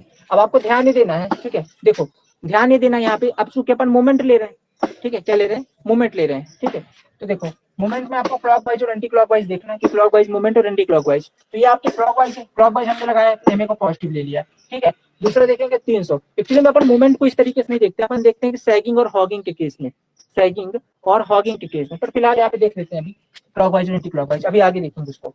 तो एम ए आपका क्लॉकवाइज लगा, इस पे क्लॉकवाइज ले लिया। ये जो 300 का है आपका, ये इस बीम को, ठीक है, ये इस बीम को इस पॉइंट के अबाउट कैसे घुमाएगा, इस तरीके से घुमाएगा, मतलब ये भी क्लॉकवाइज घुमाएगा, ऐसे घुमाएगा ना भाई साहब, ऐसे ऐसे ऐसे ऐसे घुमाएंगे 300, ऐसे ऐसे, जैसे मान लो ये यहाँ पे आप कई पॉइंट यहाँ के और निकाल रहा हूँ, ये बीम होती, इसको ऐसे घुमा रहा होता ऐसे, तो क्या होता, 300 का लोडिंग ऐसे इसको घुमा रहा है, तो क्या हो गया, ये माई प्लस का, और कितने की लोडिंग, 300 इंटू 10.5, क्योंकि मूवमेंट क्या होता है, force into perpendicular distance, 300 into 0.5 हो गया, तो ये प्लस का 300 इंटू का 0.5, कितने का मूवमेंट, ये 300 वाला देगा। दूसरा इसी में ए पॉइंट के अबाउट आपका 500 कितना मूवमेंट देगा, तो 500 इंटू यहाँ से लेकर के यहाँ तक की डिस्टेंस, 7 और 5 कितना हो गया, 12, 500 इंटू 12 माने 1.2 इंटू का 500। ठीक है, दूसरा हो गया प्लस का। तीसरे पे आते हैं 600 वाले की बात करते हैं। ये जो आपका 600 का लोडिंग है, ये इस पॉइंट के बाद कितने का डिस्टेंस दे रहा है, तो 8 और 7 15 और 15 और 5 20, यानी कि 2 मीटर, 600 इंटू का 2 मीटर। ठीक है, तो 600 इंटू का ये 2 मीटर। ओके, अब इन सबको कर लेंगे सॉल्व, यहाँ तक बात क्लियर ना, कोई दिक्कत नहीं, किसी को बराबर का 0, तो एम ए प्लस 300 में 500 गुणा करेंगे कितना आएगा, 150 आएगा। ठीक है, ये आ गया 150 प्लस ये 12 पंचे 60, यानी कि 600 हो गया, और 6 गुना 1200 हो गया, और बराबर के 0। अब इसको और सॉल्व करेंगे सर, तो एम ए क्या आ गया आपको, हाँ जैसे कि अगर ये कैंटिलीवर बीम की जगह सिंपली सपोर्टेड बीम होती, हाँ तो आरबी जो है वो हाँ एंटी क्लॉकवाइज हो जाता है, आरबी जो होता है वो हाँ एंटी हाँ, क्लॉकवाइज हो बहुत सही जाता बहुत सही। हाँ, यहाँ पास फिर आरबी आता ना दोस्त, यहाँ पे तो आरबी फिर एंटी क्लॉकवाइज हो जाता, तो आरबी यहाँ पे निगेटिव ले लेते, इसलिए तो वहाँ पे मूवमेंट 0 होता ना, इसमें मूवमेंट 0 नहीं होता है। उसमें मूवमेंट देखो ये आरबी ना बैलेंस कर देता है, जितना तुम इधर से लेके आओगे क्लॉकवाइज, ये आरबी अकेले एंटी क्लॉकवाइज दे देगा, तो clockwise positive, anti clockwise negative, बाकी बचा क्या, 0, दोनों एक दूसरे कैंसिल आउट।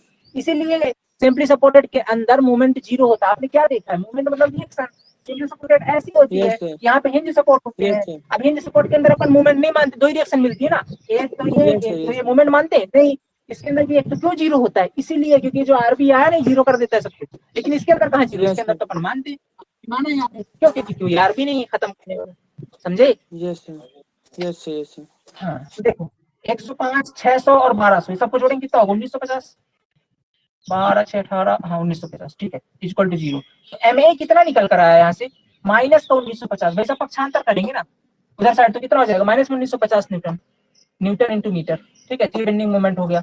बेंडिंग मोमेंट हमेशा न्यूटन इंटू मीटर में लेना है, शियर फोर्स न्यूटन में लेना है, लोड इंटू न्यूटन में लेना है, दैट्स इट, अच्छे से याद रखना, न्यूटन इंटू मीटर में लेना है। ठीक है, न्यूटन इंटू, क्योंकि फोर्स इंटू परपेंडिकुलर डिस्टेंस, इसलिए न्यूटन इंटू मीटर। ठीक है, तो न्यूटन क्या हो गया, इंटू मीटर। तो 1950 का माइनस 1950 का, माइनस को कितना आ रहा है, माइनस का, तो आपको दिमाग लगाना चाहिए कि भैया इसके अंदर तो माइनस 1950 आ रहा है, लेकिन आपने क्या माना है, आपने तो एम ए को क्लॉकवाइज माना है और आपकी वैल्यू माइनस में आ गई। इसका मतलब ये है कि जो आपने एम ए क्लॉकवाइज लगाया है वो एम ए क्लॉकवाइज नहीं है, वो क्या है, वो एंटी क्लॉकवाइज है। क्यों, क्योंकि अगर आपने क्लॉकवाइज लगाया और वैल्यू पॉजिटिव आ गई तो आपने जो लगाया वो सही है, मतलब आपने क्लॉकवाइज लगाया तो सही था, लेकिन आपने तो क्लॉकवाइज लगाया लेकिन वैल्यू निगेटिव आई है, इसका मतलब अपनी दिशा आप बदल दीजिए, आप अपनी दिशा को बदल दीजिए। एक बार फ्री बॉडी डायग्राम लास्ट में फिर बनाएंगे, ठीक है, इसको इरेज करें क्या, यहाँ तक सपोर्ट रिएक्शन सारे मिल चुके हैं अपने को, ये फर्स्ट स्टेप था अपना, पहले फ्री बॉडी डायग्राम, देन इसके बाद सपोर्ट रिएक्शन। अब चलेंगे शियर फोर्स और बेंडिंग मोमेंट कैलकुलेट करने के लिए। यहाँ तक क्लियर है, कोई दिक्कत नहीं, इरेज करूं मैं,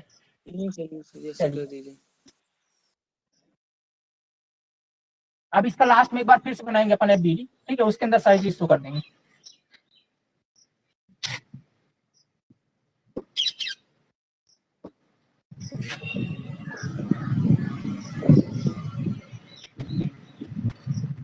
यहाँ पे बनाएंगे ये, यहाँ पे हो गया आपका आर, ये हो गया आपका मोमेंट एम ए, और ये ए पॉइंट है 300 500 600 300 500 600, डिस्टेंस 0.5 0.7 0.8, ठीक, ओके। और इसकी आर ए की वैल्यू कितनी आई है, कितनी आई आर ए की वैल्यू, कितना आया था आर ए, बता बता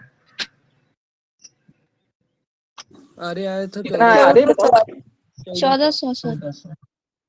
और ये आया एम ए कितना है 1950, तो एम ए 1950 अभी क्लॉकवाइज है ना, अपन माइनस में 1950 आया तो इसको माइनस ना लगाएंगे, इसको ऐसे करेंगे, दिशा इसकी मोड़ देंगे ऐसे, और ये एम ए अब लिख देंगे 1950। अब पॉजिटिव का अब साइन हटा देंगे क्योंकि हमने दिशा बदल दी ना, एंटी क्लॉकवाइज लगा दी इस तरीके से, ठीक है। तो ये आपका बन गया। अब इसके नीचे कुछ स्पेस ऐसे जोड़ छोड़ लेना आप, इसके नीचे सॉल्व मत करना, इसके नीचे अपन एसएफडी और बीएमडी बनाएंगे, ठीक है। और अभी एसएफडी शियर फोर्स से बेंडिंग मोमेंट निकाल तो लें, ठीक है। ये करने के बाद ये बना लिया आपने, जगह छोड़ लेना, अब दूसरे तरीके से सॉल्व करेंगे, ठीक है। आप निकालिए पहले शियर फोर्स, ठीक है। क्या निकालेंगे, कैलकुलेशन ऑफ, अगला हेडिंग डालिएगा calculation of shear force, calculation of shear force, ठीक है। सबसे पहले ए बी सी और डी, ठीक है। तो देखिए पहले at point D, at point D एक तरफ से स्टार्ट करेंगे, डी पॉइंट से उधर साइड से देखते आते हैं करते हुए, ठीक है। इधर से भी कर सकते हो, इधर से भी जा सकते हो, उधर से भी जा सकते हो, जिधर आपको सुटेबल समझ में, मैं इधर से करना सिखा रहा हूँ, पॉइंट डी, ठीक है। तो शियर फोर्स को डिनोट करते हैं भी से और डी पे, मतलब भी इंटू डी, ठीक है। कितना हो जाएगा, देखो शियर फोर्स क्या होता है एक्चुअली में पता है, शियर फोर्स क्या होता है, उस पॉइंट के, मैंने बताया शियर फोर्स क्या होता है, सेक्शन के आप वहां सेक्शन कट कर दिए, उसके लेफ्ट में या की राइट में कितने फोर्स लग रहे हैं, लेफ्ट में या की राइट में, उसको देख लीजिए, उनका रिजल्ट ले लीजिए। तो अगर मैं बोल रहा हूँ कि आपको डी पॉइंट पे निकालना है ना, तो डी से थोड़ा सा पहले, डी से थोड़ा लीजिए, यहाँ पे देख लीजिए, इससे पहले अब इसके राइट में देखिएगा, इसके राइट में क्या कितने लोडिंग लग रही है टोटल डी पॉइंट तक में, एक 600 की लोडिंग बस लग रही है, वो भी डाउनवर्ड, केवल 600 की लोडिंग लग रही है, वो भी कैसी लग रही है, वो भी डाउनवर्ड लग रही है, ठीक है। केवल 600 की लोडिंग लग रही है, वो भी क्या लग रही है, डाउनवर्ड लग रही है। इसके अलावा क्या कोई लोडिंग लग रही है आपकी, या 600 की 800 है, तो क्या अपन 800 लिए 600 लिए, 600 लिए ना, 600 लिए सर, शुरू से 600 लिए, यस सर 600 लिए। हाँ हाँ ओके ओके ओके, कोई नहीं, चलो इसमें बुक में, चलो कोई नहीं, अपन 600 का सॉल्व कर लेते हैं, कोई दिक्कत नहीं, ठीक है। हाँ तो देखिए यहाँ पे कितनी एक्चुअली में 600 है ना, 600 यहाँ पे, वो भी डाउनवर्ड की लग रही है। तो देखो एक तो पहला बीडी हो गया जहाँ पे अपन शियर फोर्स मान रहे हैं सेक्शन की, और इस जो कि बी डी पॉइंट पर ही लग रहा है कितने का 600, अगर 600 अगर नीचे की तरफ लग रहा है तो नीचे की तरफ लोड को क्या होता है, नीचे की तरफ देखो, ठीक है, शियर फोर्स क्या नीचे की तरफ लग रहा है, तो ये बीडी इक्वल टू क्या हो जाएगा, ये 600। अब ये 600 मतलब एक ही लोड लग रहा है ना 600 का, इस सेक्शन के एक ही तरफ एक ही लोड लग रहा है। आपने सेक्शन कट किया, मान लो एक्स, सेक्शन के लेफ्ट में देखना है, राइट में, आपको डी पॉइंट में निकालना है, इसलिए आपने राइट में देख लिया, राइट में देखा तो 600 की लोडिंग लग रही थी, केवल एक लोडिंग, वो भी डाउनवर्ड की थी। अब सेक्शन के लेफ्ट में, अब देखो यहाँ से वो कॉन्सेप्ट याद रखो, साइन कन्वेंशन का, पॉजिटिव होगा कि निगेटिव होगा, तो सेक्शन के लेफ्ट में अपवर्ड और राइट में डाउनवर्ड क्या था, राइट में डाउनवर्ड क्या था, पॉजिटिव था ना, ये सेक्शन की राइट में देख रहे हो ना आप, और राइट में लोडिंग कैसी है, डाउनवर्ड है, तो कैसा शियर होगा, ये फिक्स शियर होगा, ठीक है। तो बीडी कितने का आ गया, 600 न्यूटन का पॉजिटिव, बी बिंदु पर कितने हो गया, 600 का पॉजिटिव। क्लियर बात होगी नहीं हुई, क्या किया मैंने, जिस बिंदु पे देखना उसके थोड़ा सा पहले, इतना नहीं एकदम बगल में मान लो, देखना वहां पे सेक्शन कट करके देखो उसके बगल में, उससे पहले कितनी लोडिंग लग रही है, उससे पहले, तो देखो यार इसके पहले तो केवल एक ही लोडिंग है डी, अगर मैं भी सी बिंदु पे निकालूंगा तो देखूंगा कि सी से पहले कितनी लोडिंग लग रही है, तो इस बार 2 लग रही है, 600 की और 500 की। ऐसे अगर मैं बी पे निकालूंगा तो यहाँ पे कट करूंगा, देखूंगा बी से पहले टोटल कितनी लोडिंग लग रही है, वो भी डाउनवर्ड, ये किधर साइड लग रही है। इसके बाद ए पे निकालूंगा, देखूंगा ए पर कितनी लोडिंग लग रही है, समझ रहे हो ना। तो इस तरीके से मैं लोडिंग को कैलकुलेट करूंगा, ठीक है। तो देखो अब यहाँ पे समझते हैं, पहले मैं निकाल रहा हूँ डी बिंदु पर, डी के थोड़ा सा पहले मैंने एक सेक्शन कट किया एक्स एक्स, और देख लिया, ऐसे ही मन में कर लेना, जैसे हर बार कट करने की जरूरत नहीं है, डाटा कैलकुलेट करना है, ऐसे कट करके देख लिया, अच्छा यहाँ पे अगर सेक्शन होगा इसके राइट में कितनी लोडिंग है, एक ही लोडिंग तो है 600 की, एक ही लोडिंग है। अच्छा अब सेक्शन के राइट में डाउनवर्ड लोडिंग है, नीचे की तरफ लग रही है, तो सेक्शन के राइट में डाउनवर्ड पॉजिटिव होता है, तो 600 न्यूटन का पॉजिटिव लोडिंग हो गया, पॉजिटिव शियर हो गया डी बिंदु पे। बात क्लियर हो गई ना, ओके। अगला बात करेंगे अपन सी बिंदु पे, मतलब बीसी, ठीक है, shear force at, shear force, ठीक है, एट पॉइंट कौन से सी पे। अब देखिएगा जब आप सी पे निकाले जाएंगे ना, जब आप सी पे निकाले जाएंगे तो आप सी बिंदु के थोड़ी से पहले आना है आपको, एकदम यहाँ पे, और यहाँ पे खड़े हो जाइएगा। अब आपको सी बिंदु पे चाहिए तो इसके राइट में ही देखेंगे तभी सी बिंदु आएगा, भाई साहब लेफ्ट तो नहीं देख सकते ना। तो देखिएगा इस सेक्शन के राइट में कुल कितने फोर्स लगे, राइट में क्या होता है, फोर्सेस का रिजल्टेंट होता है ना, तो देख रहे हैं तो रिजल्टेंट निकालेंगे अपन। सब इसके अंदर रिजल्टेंट का मतलब ही क्या है, दो तो ले दे के फोर्स ही लग रहे हैं, वो भी डाउनवर्ड ही लग रहे हैं ना, ऐसा थोड़ी कि ऊपर से नीचे की तरफ भी कुछ लगे, दो ही फोर्स लग रहे हैं वो भी नीचे की तरफ। कौन कौन से फोर्स है, 500 का और 600 का, दो ही फोर्स लग रहे हैं ना। अगर मैं सेक्शन के राइट में जाता हूँ तो दो ही फोर्स लग रहे हैं, 500 का एक 600 का, दोनों को अगर ऐड करूंगा तो कितना हो गया, 1100 हो गया। कितना हो गया, 1100, क्योंकि दोनों डाउनवर्ड हैं, दोनों की दिशाएं सेम इसलिए आपस में जुड़ जाएंगे। तो 500 और 600 कितना हो गया, 1100। अब चूंकि कॉन्सेप्ट यही शेयर का, पॉजिटिव शेयर कॉन्सेप्ट क्या है, पॉजिटिव शेयर का कॉन्सेप्ट है कि अगर सेक्शन के राइट में देख रहे हो तो फोर्स अगर डाउनवर्ड लग रहे हैं तो उनको पॉजिटिव ले लेना भैया आप, ठीक है, वो पॉजिटिव शेयर का केस है। तो देख रहे हो सेक्शन के राइट में देख रहा हूँ दोनों डाउनवर्ड है, इसका मतलब ये कैसा है, पॉजिटिव शेयर का केस है। तो मतलब क्या हो गया, बीसी इक्वल टू 500 और प्लस का 600, ये कितना होगा टोटल, 1100 न्यूटन। सही है, कोई दिक्कत यहाँ तक, बीसी समझ में आ गया। सेम चीज आओगे आप वीबी के ऊपर, at point B, at point B, तो वीबी के ऊपर आ गए आप, मतलब बी बिंदु पर, बी के थोड़ा सा पहले खड़े हो जाइए आप यहाँ पे, बी के थोड़ी सी पहले खड़े हो जाइए। अब यहाँ से आप फिर से लेफ्ट साइड अपने, लेफ्ट या राइट दोनों तरफ देख रहे हो, अगर आपको लेफ्ट देखना है तो इसकी इधर साइड कट कर लीजिए तो लेफ्ट देख लीजिए, इधर साइड कट करेंगे तो राइट देख लीजिए। तो यहाँ से अगर राइट देखिए, अब देखिए राइट में कितने फोर्स लग रहे हैं, अब राइट में देखिए कितने फोर्स लग रहे हैं। अब देखो यार, अच्छा राइट में तो 3 फोर्सेस लग रहे हैं, कौन कौन से, एक तो 300 न्यूटन, एक 500 न्यूटन और एक 600 न्यूटन, कुल मिला के कितने फोर्स लग रहे हैं, 3 फोर्स लग रहे हैं, 600, 500, 300, कितना हो गया, 6 3 5 11 1400, कितना हो गया, 1400 किलो हो गया।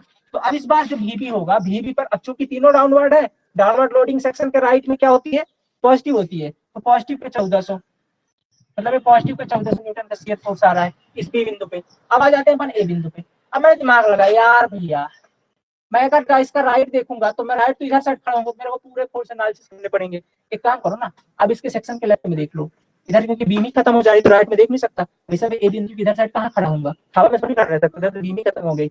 अब मैं यहाँ पे खड़ा हो गया, मैं इसके लेफ्ट में देख लेता हूँ। अब मैं इस सेक्शन के लेफ्ट में देख लेता हूँ, तो लेफ्ट में कितने फोर्स लग रहे हैं, लेफ्ट में केवल आर ही लग रहा है ना, लेफ्ट में केवल आर ऊपर की ओर लग रहा है ना, लेफ्ट में केवल आर लग रहा है, तो बी से निकालेंगे एट पॉइंट ए, ठीक है, एट पॉइंट ए बिंदु पे देखेंगे तो लेफ्ट में देख रहे हैं, लेफ्ट में अपवर्ड क्या होता है, क्योंकि ये आर लग रहा है ना, ये आर लेफ्ट का अपवर्ड फोर्स है, आर लेफ्ट में कैसा लग रहा है, अपवर्ड लग रहा है ना, आर कैसा लग रहा है, यस सर, अपवर्ड लग रहा है, और अपवर्ड फोर्स सेक्शन के अपवर्ड में, लेफ्ट अपवर्ड में क्या होता है, पॉजिटिव होता है, ये भी पॉजिटिव था। तो बी क्या हो गया आपका 1400 का, बी 1400 का पॉजिटिव, ठीक है, 1400 क्या हो गया पॉजिटिव। क्लियर है यहाँ तक, कोई दिक्कत बताइए पहले मेरे को। तो बी इस तरीके से निकाल लेंगे अपन, तो ऐसा ही पॉइंट पर अपने को शेयर फोर्स है, नेगेटिव है सर, वो आर एन निगेटिव होगा ना, क्यों नहीं होगा नेगेटिव, समझो वही चीज तो समझाना चाहता हूँ। ये आपका है, इसके ये सेक्शन के लेफ्ट में अपवर्ड और राइट में डाउनवर्ड दोनों पॉजिटिव होंगे। तो यहाँ पे आपने सेक्शन इस बार यहाँ पे किया है, यहाँ पे कट किया, आप देख कहाँ रहा हो, इस बार आप लेफ्ट में देख रहे हो, भले दिशा बदले लेकिन आपने भी तो अपनी दिशा बदल दी है। लेफ्ट में क्या है, आर लेफ्ट में अपवर्ड ही तो है, तो भी तो पॉजिटिव हुआ ना, है कि नहीं। Yes sir, yes sir. तो भी आपका इस तरीके से आपने सभी पॉइंट पर शियर फोर्स कैलकुलेट कर लिए। अभी कैलकुलेट कर लेते हैं बेंडिंग मोमेंट, क्या कैलकुलेट कर लेते हैं, बेंडिंग मोमेंट। चलिए अब कल ये देखिए फटाफट से बेंडिंग मोमेंट कर, ये सारी वैल्यू नोट करते जाइए, ठीक है, ओके। Yes sir. अब निकालते हैं बेंडिंग मोमेंट, ये रेंज करते हुए बताइए मेरे को कितना कहाँ है, बनाएंगे इसका डायग्राम बनाएंगे। ये करने के बाद हम निकालेंगे कैलकुलेशन ऑफ बेंडिंग मोमेंट। ये तो शियर फोर्स बना निकालते बन जाएगा ना, यस सर, बन जाएगा। कैलकुलेशन ऑफ बेंडिंग मोमेंट, अब निकालना है अपने को बेंडिंग मोमेंट। अब बेंडिंग मोमेंट अपने को हर बिंदु पे बी सी डी ई सब एक तरफ चलना है, डी से स्टार्ट करेंगे सबसे पहले एट पॉइंट डी पे।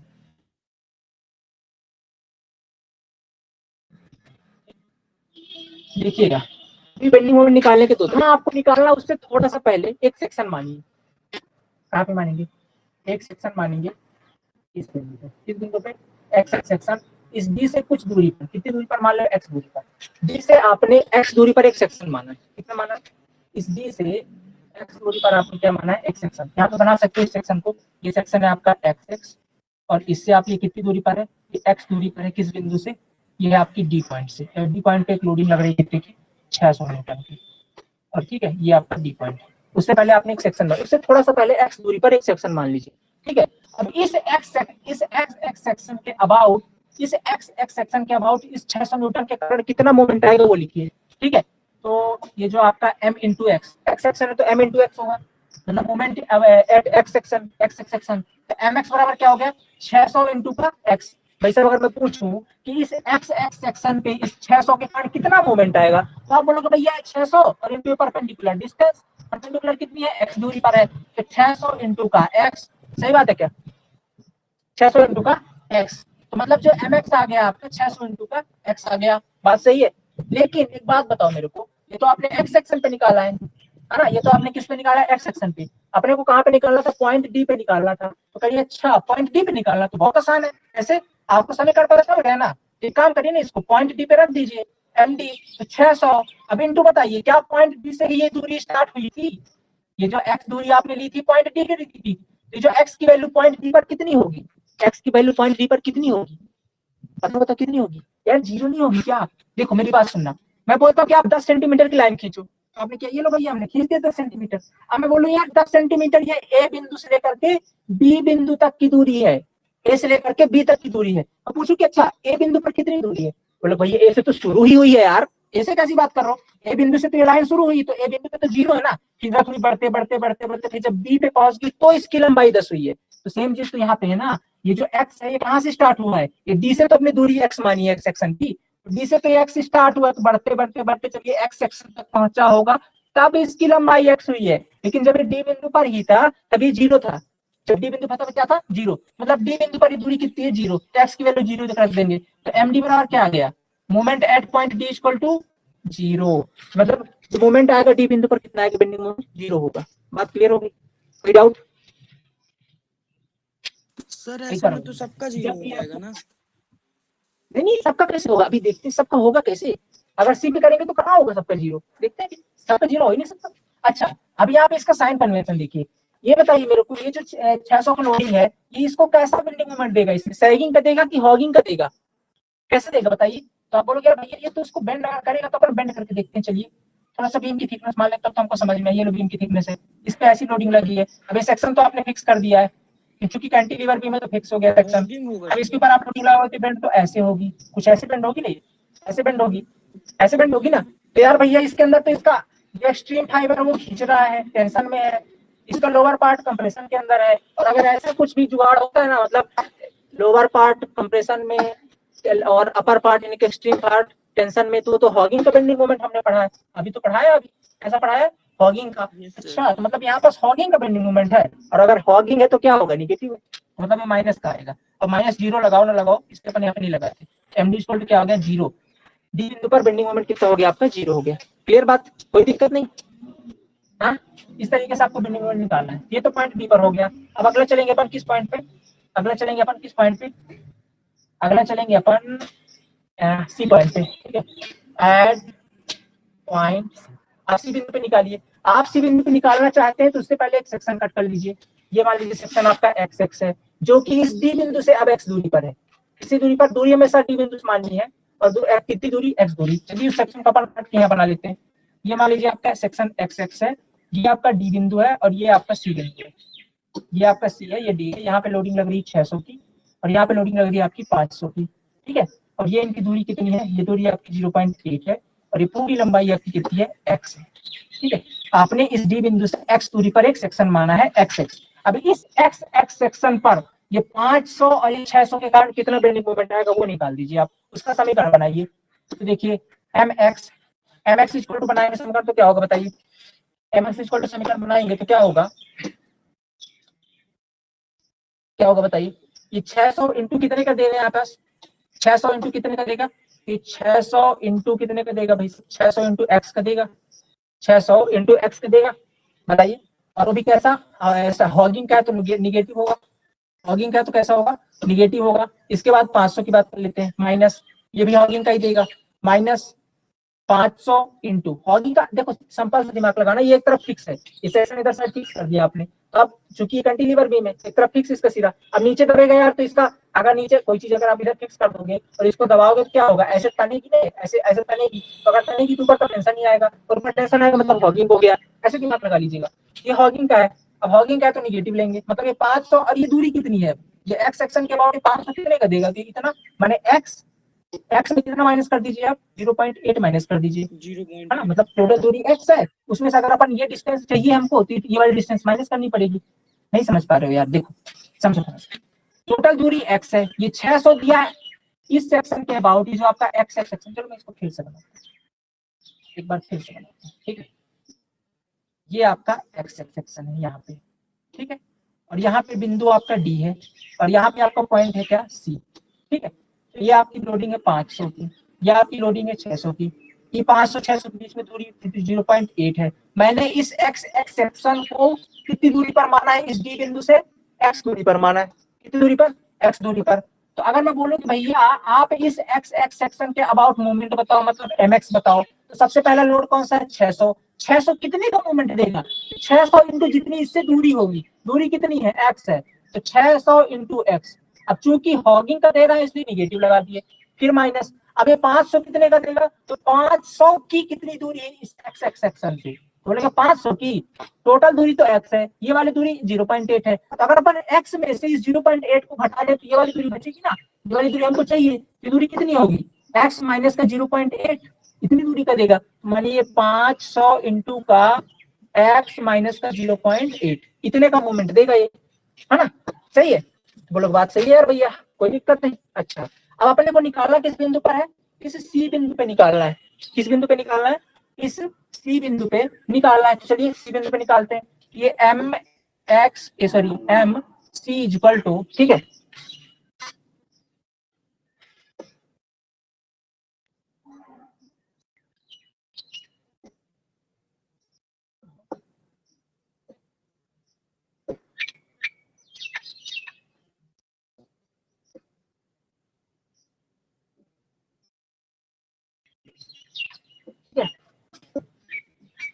कहाँ निकालना है अपने को, सी बिंदु पे निकालना है। बोलो यार एक बात बताओ, इस डी बिंदु से, डी से अपन ने दूरी मानी, दूरी कहाँ से मानी, डी से, तो डी से सी बिंदु तक पहुंचने के लिए एक्स की वैल्यू कितनी है, डी बिंदु तक पहुंचने के लिए सी बिंदु तक पहुंचने के लिए एक्स की वैल्यू कितनी है, भैया एक्स की वैल्यू तो 0.8 है यार, यहाँ पे कितनी 0.8 है ना भाई, यहाँ से आप दूरी मान रहे हो, यहाँ से आप चलते चलते आओगे तो कितनी दूरी पर सी पड़ रहा है, तो 0.8 पे, पूरे समीकरण में आप x की जगह में 0.8 रख दीजिए, आपको वैल्यू मिल जाएगी। अच्छा ऐसा है क्या, आपने हाँ ऐसे ही है भाई, माइनस का 600 इंटू एक्स की जगह हम कितना रख देंगे अपन इस बार, क्योंकि अपने को तो इसी बिंदु पे लेना था, हमको तो एक्स बिंदु पे मूवमेंट निकाला था समीकरण बनाने के लिए, अब समीकरण बन गया था, हमको निकालना किस पे, सी बिंदु पे, ठीक है, किस पे निकालना है, सी बिंदु पे। अब इस सी बिंदु की दूरी कितनी है, 0.8 है, तो 0.8 रखेंगे एक्स की जगह में, माइनस 500, जहां जहां होगा वहां पे एक्स की जगह 0.8 और माइनस की 0.8, ये माइनस 0.8 एक दूसरे को कैंसिल कर देंगे, ये वाला पार्ट तो खत्म हो गया, बचा ये वाला पार्ट, तो एम सी इक्वल टू क्या आ गया, 600 इंटू 0.8, तो 8 संग 48 माने 480, कितना आ गया 480, किसमें आएगा माइनस का, न्यूटन इंटू मीटर, तो मतलब सी बिंदु पर कितना मोमेंट आएगा, 480 न्यूटन मीटर का। एक्स डिस्टेंस तो जहाँ पे सेक्शन कट किए थे वहां पे से न थी। हाँ हाँ ये सेक्शन, हाँ तो सेक्शन तो अपन समीकरण बनाने के लिए कट कर लिए ना, ये एक्चुअली थोड़ा सा पहले है, हमको तो निकालना एक्चुअली सी बिंदु पे है ना, तो हम लोग समीकरण बनाने के लिए सेक्शन यहाँ पे कट करते हैं एक्स एक्स, ठीक है, इसके बाद हमको समीकरण पता चल गया, इसके बाद हमको देखते हैं कि जो आपने एक्स माना है ना उसकी वैल्यू सी बिंदु पर कितनी है, अब इससे आप किसी बिंदु पर निकाल सकते, ये फायदा है, अगर मैं पूछूंगा आपसे इस बिंदु पर निकाल के बताओ तो आपके पास समीकरण है तो आप बता सकते हैं, अच्छा इस बिंदु पे बोलते हैं, इस बिंदु पे नहीं, इससे सी के बाद वाली कितने बिंदु पर बोलो, किसी के थोड़ा सा पहले बताओ, अच्छा इस बिंदु पे, तो आपके पास समीकरण है एक्स की दूरी कितनी है इस बिंदु से, आप रख दोगे, तो एक्स की वैल्यू पर अपन निकाल लेते हैं कि इस वाला समीकरण बना लिए, अब जहां भी बिंदु पर आप पूछो बस एक्स की वैल्यू रखेंगे और उसको बता देंगे आंसर, इसको पहले समीकरण बनाना पड़ता है, ठीक है, समीकरण बनाना पड़ता है, समीकरण बनाया पहले एक्स सेक्शन पे निकाल दिया, इस तरीके से आप सी बिंदु पे निकाल सकते हो। अब आते हैं डी बिंदु पे, सॉरी कौन सा, डी बिंदु पे, ठीक है, एक दो और करते हैं, जहां आ जाएगा फटाफट, टेंशन मत लीजिए, नोट रख लो यार आ जाएगा। इसके बाद बात करते हैं बी बिंदु पे, तो बेंडिंग मोमेंट एट पॉइंट, हाँ बी, रुकिएगा, बी बी वाला पे हम लोग देखिएगा बनाते हैं। क्या वाला, बी वाला बना हम लियो लोग आपने, बनाए बनाओ सर। बनाओ। क्या बनाए? यस सर, हाँ बी वाला बी बनाओ वाला हम लोग बनाओ बनाने बनाओ की बनाओ ट्राई बनाओ। करते हैं। आपको टास्क देंगे अभी, रुकिए, अभी क्या वीडियो की लेंथ ज्यादा हो जाएगी, आप लोग को टास्क देंगे, आप लोग बनाइएगा, अभी समझते जाइए, ठीक है? पहले कॉन्सेप्ट क्लियर कीजिए पहले। ओके, इसके बाद बी बिंदु पे आते हैं अपन। बी बिंदु पे देखते हैं, बी से थोड़ा सा पहले सेक्शन कट करेंगे यहाँ पे, और इस सेक्शन को लेके आते हैं यहाँ पे, ये लीजिए, और ये मान लीजिए आपका एक्स एक्स सेक्शन है, ठीक है? ये मान लीजिए आपका एक्स एक्स सेक्शन है। लोडिंग सबसे पहले बी की इधर की तरफ लग रही है, ठीक है? सबसे पहले ये वाली लोडिंग लग रही है। देन इसके बाद आगे चलते हैं, तो और कौन सी लोडिंग है? ये 300 की है। इसके बाद है आपका 500 की, फिर इसके बाद है आपकी 600 की। ये 3 लोडिंग लग रही है। ये आपका बी बिंदु है, सी है और डी है। देखो जिस भी सेक्शन पे निकालना है उसके थोड़ा सा पहले ही सेक्शन, बाद में मत लेना, क्योंकि उस बी बिंदु को शामिल करना पड़ेगा ना, उसके पहले लेंगे। और इस एक्स एक्स सेक्शन की दूरी इस डी बिंदु से कितनी मान लेते हैं? एक्स है। ये वाली दूरी 0.8 है, ये वाली दूरी आपकी 0.7 है। ये वाली दूरी कितनी बचेगी? ये वाली दूरी कितनी बचेगी? तो क्या करें, एक्स में से ये 8 और 7 15 माइनस कर दीजिए, माने एक्स माइनस 1.5 बचेगी, ठीक है? ये वाली दूरी अब निकालिएगा। इस एक्स एक्स सेक्शन पे मोमेंट का समीकरण बनाइए। mx इक्वल टू सबसे पहले 600 का देखेंगे, 600 कितना मोमेंट देगा? 600 इंटू एक्स का देगा। ये लीजिए 600 इंटू एक्स का, क्योंकि ये भी तो हॉगिंग ही देगा, इसलिए माइनस लगा दिए। फिर बात करते हैं 500 की। 500 कितने का देगा? 500 कितने का देगा? 500 की यहाँ से दूरी कितनी है? ये वाली दूरी, तो माइनस 500 इंटू, देखिए 500 की बी बिंदु तक तो दूरी 0.7 है, और साथ में फिर ये क्या बोलते हैं 0.7 यहाँ तक है, और फिर ये वाली दूरी कितनी है? x minus 1.5। तो इनको जो दोनों पहले कर देंगे अपन, तो x माइनस का 1.5 और प्लस का 0.7, ठीक है? ये वाली दूरी हो जाएगी 500 की। यहाँ तक समझिए ना, ये वाली दूरी अपने निकाल लेंगे। ये वाली दूरी कैसे मिलेगी? 0.7 और इसको जोड़ दीजिए, 0.7 है, ये आपका x माइनस 1.5 है, दोनों का अपन ने ऐड करके समीकरण बन गया, ठीक है? फिर लास्ट में क्या आपका माइनस का 300। ये माइनस का 300 कितने का मोमेंट देगा? माइनस का 300 इंटू दूरी कितनी है? x माइनस 1.5, x माइनस का 1.5, ठीक है? समझ लो, बस इस x x सेक्शन से दूरी निकालती है फोर्स की, दूरी निकालनी फोर्स की, और मल्टीप्लाई करते जाना है। mx क्या आ गया समीकरण? ये mx का समीकरण बन गया आपका माइनस का 600x माइनस का 500, ये माइनस हो जाएगा अंदर, तो क्या बचा? x का x माइनस 0.8 और माइनस का 300, और ये x माइनस 1.5, ठीक है? ये एक समीकरण बन गया, ये आपका समीकरण बन गया। ओके, अब आपको निकालना किस बिंदु पे? आपको बी बिंदु पे निकालना है। ये तो mx आ गया, m एट पॉइंट बी पे निकालना है अपने को। अच्छा, अपने को बी पॉइंट पे निकालना है, तो देखो इससे पहले कितने फोर्स, इस बी बिंदु की दूरी कितनी है? इस डी बिंदु से x की वैल्यू शुरू में, तो x की वैल्यू इस डी बिंदु से कितनी है यार? ये डी से कितनी है? 8 और 7 15 है ना? तो x इक्वल टू कितना पुट कर देंगे? 1.5 मीटर। पूरे समीकरण में x equal to 1.5 metre put कर दीजिए, रखिए वैल्यू, क्या आ गया? माइनस का 600 इंटू का 1.5, माइनस का 500 इंटू 1.5, माइनस का 0.8, माइनस का 300 इंटू का 1.5 और माइनस का 1.5। ये माइनस 1.5 1.5 तो कैंसिल हो गया, बचे ये बदलो। तो देखो 600 इंटू 1.5 कितना आ गया? 900 हो गया, 900, माइनस का 900, माइनस 500 है, तो 500 1.5 में माइनस का 0.7 आएगा, 0.7 में 500 को पूरा करेंगे कितना आएगा? 7 में 35, 350, ठीक है? तो ये 350 हो गया। ओके, ये दोनों को सॉल्व करेंगे कितना आएगा? 9 3 12, यानी कि 1250, तो माइनस माइनस का आएगा, माइनस 1250 न्यूटन इंटू मीटर। तो बी पॉइंट पे कितना आ गया? एम बी माइनस का 1250, माइनस का 1250 न्यूटन इंटू मीटर, ठीक है? तो बी पॉइंट पे आ रहा है माइनस का 1250। ओके, बताइए बताइए, सही? कोई दिक्कत यहाँ तक? कोई दिक्कत किसी को? No sir. ओके, नेक्स्ट है आपका, आप कौन से बिंदु पे बचा? अपने को ए पॉइंट पे निकालना है मोमेंट, ठीक है? आप कौन से पॉइंट पे? तो ये हो गया आपका डी पे, ये हो गया सी पे, ये हो गया बी पे। एक और निकालते हैं ए पे। कहाँ पे निकाल दूं मैं? यहाँ पे, ठीक है? ये सब नोट करते रहना भाई, ठीक है? मैं अगर निकाल दूं तो फिर बताना मेरे को। तो क्या निकालेंगे? बेंडिंग मोमेंट एट पॉइंट ए, ठीक है? ए बिंदु पे। अब देखिएगा, अब ए बिंदु के सेक्शन ये, इससे पहले तो अपन जा नहीं सकते क्योंकि बीम नहीं है, तो हम क्या करेंगे? इस बार इसके इधर साइड ले लेंगे सेक्शन, इधर साइड यहाँ पे कट कर लेंगे। आप इसका इस बार लेफ्ट देखेंगे, अगली बार अपन सब राइट ले रहे, इस बार इसका लेफ्ट देखेंगे। आप किसी देखो बेंडिंग मोमेंट क्या लिखा है मैंने definition, it is the resultant of all moment due to transverse loading. इधर भी आप यहाँ पास भी कट करके सेक्शन इसका लेफ्ट भी देख सकते हो, वैल्यू सेम आएगी, आप करके देखिएगा। आप यहाँ पास भी कट करके इसका लेफ्ट भी देख सकते हो, इसका राइट भी देख सकते हो, जिधर से मन करे उधर कर सकते हो, ऐसी कोई बात नहीं, ठीक है? तो bending moment at point A point पे निकालते हैं, तो इसका लेफ्ट वाला पार्ट देखेंगे, सेक्शन लेके आएंगे, इस तरीके से सेक्शन बनेगा। ये आपका सेक्शन एक्स एक्स है, और ये आपका बिंदु ए है जो कि ए से कितनी दूरी पर है? एक्स दूरी पर है, ठीक है? और ए बिंदु पे कौन कौन सी लोडिंग लग रही है? एक तो आर ए लग रही है, एक तो आर ए लग रही है, ठीक है, एक तो आर ए लग रही है, और दूसरा क्या लग रहा है? दूसरा आपका 1400 का एंटी क्लॉकवाइज निगेटिव मोमेंट लग रहा है, ठीक है, 1400 का लग रहा है, ये 1400 का लग रहा है, ठीक है। तो दो चीजें लग रही है इसके अंदर, 1400 की और आर ए लग रहा है। अब मुझे बताइए आर ए ये जो एक्स सेक्शन के अबाउट कितने का मोमेंट देगा? तो M X equal to R A कितने का मोमेंट देगा? आर ए इस एक्स सेक्शन के अबाउट कितने का मोमेंट देगा?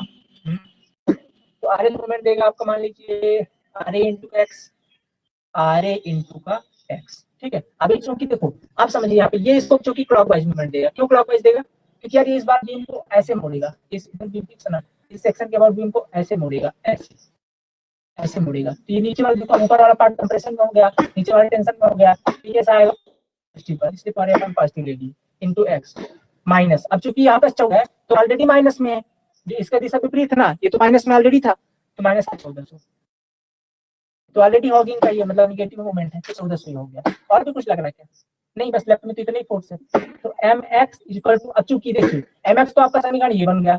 और तो एक बात बताइए, अपने को तो निकालना ए बिंदु पे है, तो इस x की दूरी ए बिंदु से अगर निकाले तो x कितना लेंगे ए बिंदु के लिए? तो भैया शुरुआती है इसे किए हो, अब आ रहे तो लगी इसी बिंदु पे है, तो x तो 0 हो गया उसके लिए, सही बात है। M A equal to X की वैल्यू रख दीजिए आप 0, आर ए इंटू का 0 और माइनस का 1400, माइनस का 1400, तो एम ए इक्वल टू कितना आ गया आपका, माइनस का 1400 न्यूटन इंटू का मीटर, ठीक है, माइनस का 1400 न्यूटन इंटू का मीटर।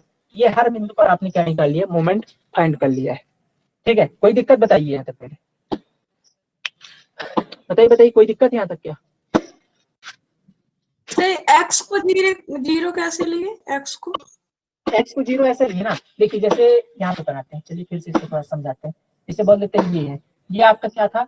ए बिंदु है, इससे ए बिंदु से कुछ दूरी पर, कितनी दूरी पर? एक्स दूरी पर, ए बिंदु से एक्स दूरी पर आपने कोई सेक्शन माना था, ये एक्स एक्स सेक्शन। अब यहाँ पे एक फोर्स लग रहा था आर ई, और एक मोमेंट लग रहा था आपका एम ई। अब एम ए तो मूवमेंट लग रहा था माइनस किस को, डायरेक्ट अपन 1400 लेगी माइनस में। ये जो आर ए लग रहा है ये ए बिंदु पर ही लग रहा है ना, और मूवमेंट क्या होता है? अगर अपन निकाल रहे हैं एक्स सेक्शन के अबाउट तो डिस्टेंस एक्स थी, तो आर ए इंटू एक्स का मूवमेंट दिया, क्योंकि एक्स निकाल रहे हैं।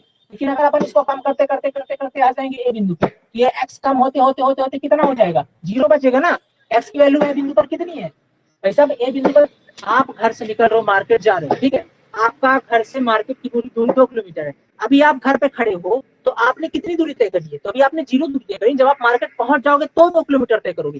सेम चीज तो है, आपने ए बिंदु से 2 एक्स दूरी मानी है, और अभी आप ए बिंदु पर ही आ जाओगे तो एक्स क्या हो जाएगा? 0 हो जाएगा।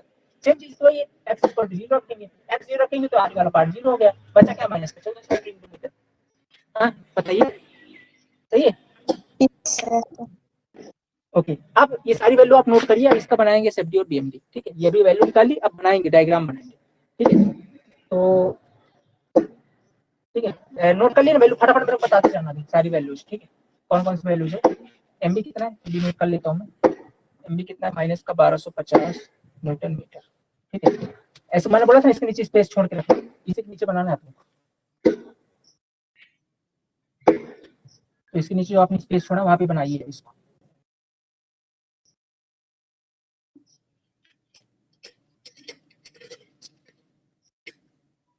ओके, ये थोड़ा जो इसमें ये हो गया इसको थोड़ा साफ साफ बनाइएगा, इस तरीके से सेक्शन ऑप्शन इसमें कट नहीं करना, मैं तो समझाने के लिए बताया हूं, सब आपको अलग से बनानी है, ठीक है। अब क्या करेंगे? सारी लाइंस को नीचे लेकर के आएंगे, ए बिंदु की लाइन को नीचे लेकर के आइए, बी बिंदु को लेकर के आइए, सी को लेकर के आइए और डी बिंदु को लेकर के आइए, ठीक है। ऐसे सारे लाइंस को नीचे लेकर के आइए, एक लाइन हॉरिजॉन्टल खींचिए। क्या बनाने वाले थे? शियर फोर्स डायग्राम बनाने वाले थे। अब ए बिंदु को बताइए मेरे को शियर फोर्स कितना था? ए बिंदु पे शियर फोर्स कितना था? फटाफट बताते जाइए देख देख। ए बिंदु पर VA की वैल्यू कितनी आई थी आपकी? 1400 आई थी। पॉजिटिव की थी निगेटिव थी? पॉजिटिव पॉजिटिव थी निगेटिव? पॉजिटिव थी। आपको क्या करना? 1400 जब भी पॉजिटिव की वैल्यू आए तो इस लाइन के ऊपर जाना है, निगेटिव आए तो इस लाइन के नीचे जाना है, ठीक है। तो 1400 पॉजिटिव पर तो अपन लाइन के ऊपर जा रहे हैं, ये ले चले गए 1400, कुछ भी दूरी जाएगा, ऐसा नहीं कि नाप के बनाना, 1400 मान ऊपर चले गए, ठीक है, 1400 न्यूटन। ओके, अब मेरे को एक बात बताइए, अभी आपको क्या देखना है? इस बीम को देखना है, इसको देखना है, इस बीम को देखना है। बीम में थोड़ा इसको मैं बीम को क्लियर बनाता हूँ तो आपको थोड़ा समझ में आए। तो जो बीम बनी इसको क्लियर बनाऊँ तो आपको समझ में आए कैसे देखना है। ये है आपका RA 1400 का, यहाँ पे लोडिंग है, ये आपका एक पॉइंट है, ये दूसरा बिंदु है, ये आपका तीसरा यहाँ पे, ये 300 का, 500 का, 600 का, 0.8, 0.7 और 0.5। ओके, ऐसे लोडिंग है, ठीक है। ये मोमेंट कितने का था? 1200 का, 1400 का। यार RA भी 1400 का है, मोमेंट भी 1400 का, ऐसा है क्या? अच्छे से देखो, यस सर। ये शेयर सर ये फोर्स माइनस तो हाँ तो प्लस था। हाँ, अच्छा माइनस प्लस, ओके ओके। तो देखो इस तरीके से आपको देख लिया ना। अब आपको देखना है कि आपने ए बिंदु पर शेयर फोर्स कितना था? 1400, तो आपने यहाँ पे बना दिया 1400। अब आपको देखना है कि ए से लेकर के बी तक, ये बी बिंदु है, ये सी है और डी है, ए से लेकर के बी तक क्या कोई लोडिंग लगी हुई है? जब ये बात याद रखिए, जब अपन शियर फोर्स डायग्राम बनाएंगे तो अपन लोड इंटेंसिटी को देखेंगे, जब अपन बेंडिंग मोमेंट डायग्राम बनाएंगे तो अपन शियर फोर्स को देखेंगे। आपने क्या पढ़ा है? Slope of shear force is depend upon load intensity, मैंने लिखा है लाइन ना। Slope of bending, slope of shear force क्या चीज शो करता है? स्लोप ऑफ शियर फोर्स क्या चीज शो करता है? लोड इंटेंसिटी को। और स्लोप ऑफ बेंडिंग मोमेंट क्या शो करता है? शियर फोर्स को। अपन अभी क्या बना रहे हैं? स्लोप ऑफ शियर फोर्स बना रहे हैं। किसको देखेंगे? लोड इंटेंसिटी को देखेंगे। किसको देखेंगे? लोड इंटेंसिटी को, ठीक है। तो सबसे पहले अपन लोड इंटेंसिटी पे चलते हैं। अब देखिए लोड इंटेंसिटी को देखिए, ए से बी के बीच में क्या कोई लोडिंग लग रही है? क्या नहीं लग रही? जीरो लोडिंग है ना? कोई लोडिंग है क्या? नहीं है ना? No sir, no sir. अरे ए से बी के बीच में कहाँ कोई लोडिंग है? लोड तो जाके बी में लगा ना, बी में तो खाली ए से बी के बीच में तो लोडिंग नहीं। तो एक जीरो लाइन खींचिए आप, zero loading line, zero degree line ऐसे होती है, एकदम सीधी लाइन, कोई लोडिंग नहीं, इसलिए एकदम सीधी लाइन खींच दी अपन, ठीक है। स्लोप हमने यही देखना है, एकदम सीधी खींच दी। इसके बाद अब बी पे देखिएगा, पॉइंट लोड बी के 300 का लग रहा है। मैंने क्या बताया आपको? पॉइंट लोड शियर फोर्स को सेम अमाउंट से अगर डाउनवर्ड है तो घटा देगा, और अगर अपवर्ड है तो बढ़ा देगा। तो डाउनवर्ड है तो सेम अमाउंट से घटाएगा, कि 300 न्यूटन घटा देगा। कितना घटा दिया इसने? 300 न्यूटन घटा दिया। इसके बाद अब देखिएगा, अब बी बिंदु पर कितना शियर फोर्स है? बी बिंदु पर कितना शियर फोर्स है? वीबी कितना था?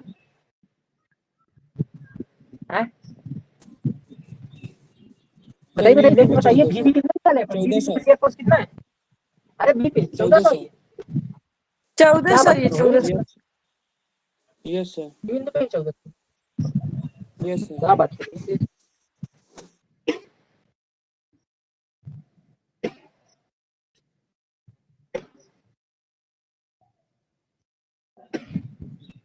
अच्छा अच्छा, ठीक है ठीक है, ओके सही है। यहाँ पे 1400 हो गया, फिर इसने पॉइंट लोड क्या किया?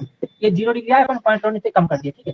कितना कम किया? ये 300 कम किया, ठीक है। 300 न्यूटन कम किया। अब यहाँ पे पहुंच चुके हो आप, यहाँ पे आप पहुंच चुके हो, ठीक है। इसके बाद अब बी से लेकर के सी के बीच में क्या कोई लोडिंग है? बी से लेकर सी के बीच में कोई लोडिंग नहीं, तो फिर 0 डिग्री लाइन चलेंगे अपन। अब मेरे को एक बात बताइए, ये सी बिंदु पे कितना शियर फोर्स है? सी बिंदु पे कितना शियर फोर्स है? 1100 सर। 1100 है ना? कितना है? 1100। मुझे एक बात बताइए, टोटल हाइट कितनी थी? टोटल हाइट 1400 थी। 1400 में अगर 300 कम हो गए तो कितना बचा? 1100 बचा। टोटल 1100 लाइन है नहीं ये वाली, ये मतलब यहाँ तक गया, मतलब 1100 शियर फोर्स। अभी 500 का जो डाउनवर्ड लोडिंग है इसको कम करेगा कि बढ़ाएगा? डाउनवर्ड तो शियर फोर्स को कम करेगा, तो 500 कम कर देगा।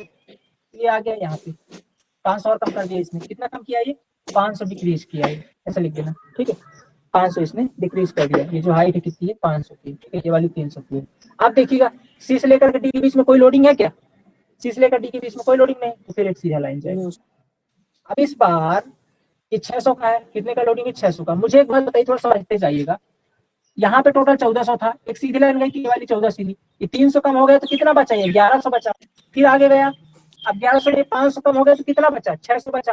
अब यहाँ पे कितना? 600 है, यहाँ पे शियर फोर्स 600 है ना? ये डी बिंदु पे 600 शियर फोर्स होगा ना? देखो आप, डी बिंदु पे शियर फोर्स कितना होगा? 600 होगा ना? Yes sir. Yes sir. Yes sir. Yes sir, 600 होगा, ठीक है। 600 है। अब ये 600 हो गया ना? अब इस डी बिंदु से जो पॉइंट लोड है 600 का, ये क्या करेगा? शियर फोर्स को घटाते घटाते इस डी बिंदु पे मिला देगा, ठीक है। डी बिंदु पे मिला देगा, सारी वैल्यू पॉजिटिव है। इसको इस तरीके से सैड कर दें, सैडेड पोर्शन में रखते हैं।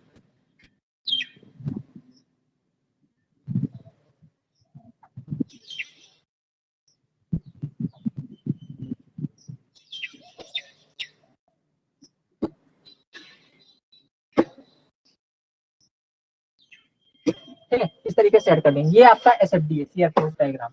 समझ में आया शेयर फोर्स सर डायग्राम बस कितना यही आसान है, है?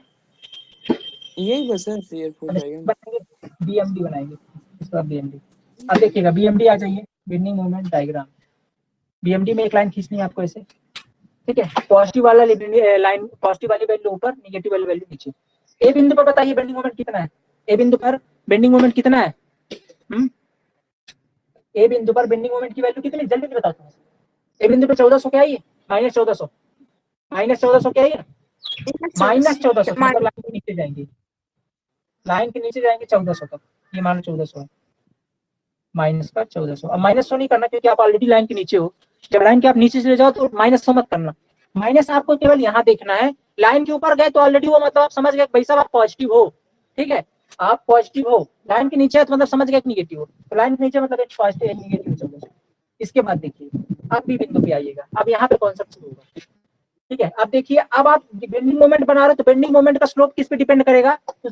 डिपेंड करेगा शियर फोर्स डायग्राम पे। तो आपको अब क्या देखना है? अब आपको देखना है शियर फोर्स की वैल्यू कैसी, शियर फोर्स डायग्राम को देखना है। तो मुझे एक बात बताओ, जब ए बिंदु है, ये बी बिंदु है, ए से लेकर के बी के बीच में शियर फोर्स कैसा दिखाई देता है? ए से लेकर के बी के बीच में शियर फोर्स आपको कैसा दिख रहा है? ए से लेकर के शियर फोर्स क्या चेंज हो रहा है? ये जो लाइन क्या बदल रही है? नहीं यार, नहीं बदल रही। एक कांस्टेंट लाइन है ना, सीधी लाइन है, कांस्टेंट है, बदल नहीं रही ना कहीं पे, तो मतलब कांस्टेंट है। क्या है? शियर फोर्स पॉजिटिव है, मतलब पॉजिटिव है, मतलब शियर फोर्स का क्या स्लोप है? पॉजिटिव कांस्टेंट, कांस्टेंट और पॉजिटिव है ना, पॉजिटिव कांस्टेंट लाइन है।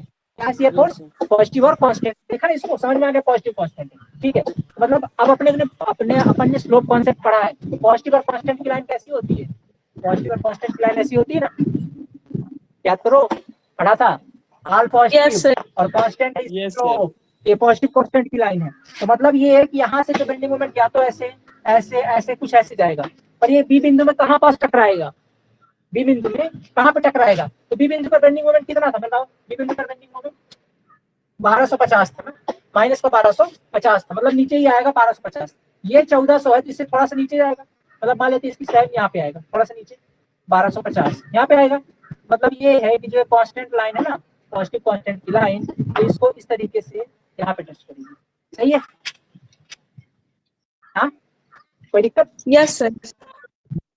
ओके, यहाँ पे टच करेगी। अब नेक्स्ट चलते हैं, सी बिंदु पे देखिएगा। सी बिंदु पर बेंडिंग मोमेंट कितना है आपका? सी बिंदु पर बेंडिंग मोमेंट कितना है? ये आपका ए है, ये बी है, ये सी है, ये डी है। तो सी बिंदु पर बेंडिंग मोमेंट कितना है आपका? सी बिंदु पर बेंडिंग मोमेंट ये है -480, ठीक है, 480। ये 1250 से तो कम ही होगा, 480 लगभग यहाँ कहीं पे हो रहा होगा, 480 है ना, यहाँ कहीं पे होगा 480। अब बताइए मेरे को, अब इसमें देखिएगा शियर फोर्स का स्लोप कैसा है इसमें? पॉजिटिव ही है और कांस्टेंट, ये भी चेंज नहीं हो रहा है। बी से सी के बीच में क्या चेंज हो रहा है? Shear force.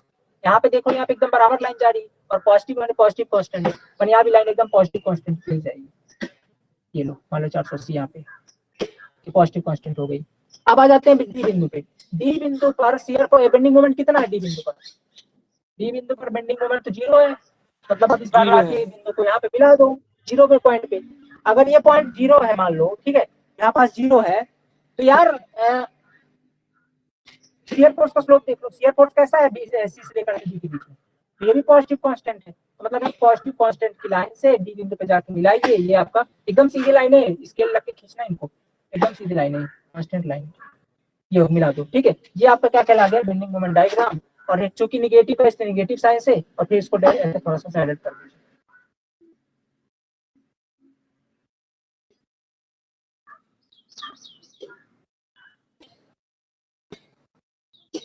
फिर सजा हो जाती है इसको, ठीक है।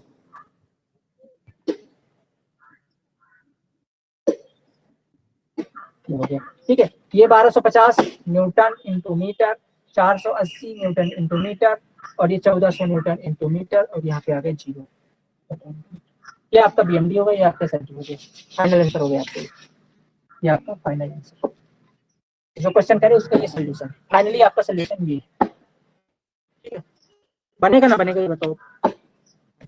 बनेगा सर।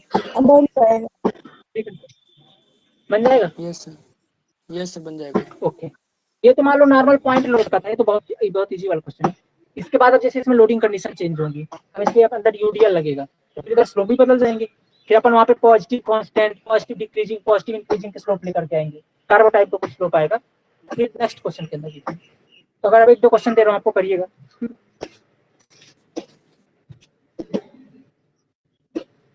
चलिए ठीक है, तो ये समझ में आ गया ना। अब 1-2 क्वेश्चन देता हूँ, आप करिएगा, इसको कंटिन्यू करते हैं नेक्स्ट। एक आध क्वेश्चन और करवा दे क्या, दूसरे टाइप का? सर हो उस गया दिन भी क्वेश्चन दिए थे ना, तो सर वो वाला क्वेश्चन फिर से अच्छा वाला क्वेश्चन नहीं आ रहा था, चलो आज करता हूँ उसको, देखता हूँ ये समझ में आया कि नहीं, ये बताओ पहले आप। ये आ जाएगा तो सब बन ही जाएंगे। अरे क्या होता, रिएक्शन दिए यहाँ तो सारा कुछ करा दिया। ये सर आया है ये, हाँ तो अब इसमें थोड़ा सा प्रैक्टिस लॉजिक करिए। प्रैक्टिस, हाँ प्रैक्टिस, ये बहुत ज्यादा। मान लीजिए आप अगर सिविल इंजीनियर हो, ठीक है, अब ये तो मैंने आपको बताया नहीं इतना सारा पंचायत करके कि आपको इतना टाइम लगाने नहीं, 2 घंटे लगे पढ़ाने में, क्योंकि समझा रहा था पहली बार पढ़ रही थी, इसलिए थोड़ा सा एक्सप्लेन करना। ये पता है कैसे करेंगे, आपको अगर कोई दे देना, आपको एट मैथ में चाहिए 2 मिनट में नहीं, देख के सपोर्ट रिएक्शन बताओ, देख के बीएमडी का स्लोप बताओ, तो फटाफट बना के तुरंत बना के दे दो बीएमडी, तुरंत ही, मतलब ज्यादा टाइम नहीं लगे। ये सब पंचायत का टाइम ही ना होना चाहिए। और पेपर के अंदर आपको सारे स्टेप लिखने पड़ेंगे, और फिर भी 5 से 7 मिनट, इससे ज्यादा नहीं, है ना। ये बहुत इजी क्वेश्चन है, क्योंकि अभी तो लोडेड कंडीशन बहुत ज्यादा है। अभी इसके इंडिटरमिनेट बीम के लिए बहुत बड़े बड़े स्टेप होते हैं सभी बीम के। इंडिटरमिनेट बीम करते हैं, जैसे अपन फिक्स्ड बीम हो गई ना, फिक्स्ड बीम ऐसे वाली दोनों तरफ फिक्स है। अब इसका आपको निकालना है, इसमें तो पहले आपको सपोर्ट रिएक्शन ही निकालने में दिक्कत जाएगी। तो भैया अपने पास यहाँ पास 3 सपोर्ट रिएक्शन आ रही है, मतलब टोटल मिलाकर कितने रिएक्शन आ रहे हैं, 6 रिएक्शन टोटल मिला के। स्टैटिक इक्विलिब्रियम इक्वेशन 3 ही है। अब क्या करें, 3 का जुगाड़ लगा लगा के तीनों का रिएक्शन निकालेंगे, फिर जुगाड़ लगा के इसके सेफ्टी बनाएंगे। ठीक है, इसमें बहुत टाइम लगता है इंडिटरमिनेट में। ये क्वेश्चन दे रहा हूँ, करिएगा थोड़ा। क्वेश्चन ये आपका मान लेता हूँ, ये थोड़ा सा लेवल बढ़ा दिया आप लोग, ये लग रहा है मान लीजिए। अरे सर यूडीएल को कैसे करेंगे? यूडीएल ना दे अभी, नहीं सर अभी नहीं बनेगा, नहीं सर अभी नहीं। अभी नहीं बनेगा। करवा दीजिएगा एक बार तब। 10 kilo Newton, 20 kilo Newton, 15 kilo Newton, इसका बनाना है आपको सब। इसको नोट करिए, बनाइए इसको। सिंपली सपोर्टेड बीम करवा दें, कर लो सिंपली सपोर्टेड, एक सिंपली सपोर्टेड Yes, करिए, sir. बन जाएगा। सर इसकी डिस्टेंस कितनी है? हाँ डिस्टेंस 1 मीटर, 2 मीटर, 3 मीटर, और ये हो गया आपका ए बी। इसके ऊपर मान लो 1 पॉइंट रूल लगा है, 2 पॉइंट रूल लगे, 10 के और 12 के। इनके बीच की दूरी ये 2 मीटर है, ये 3 मीटर है, और ये 2 मीटर। ये टोटल आपकी लेंथ कितनी है, 3 में 5 और 7 मीटर। इसको सॉल्व करना है, ये 2 का एसएफडी और बीएमडी बनाइए आप, खूब प्रैक्टिस कीजिए, ठीक है। सर 10 और 12 किलो न्यूटन का नोड है ना?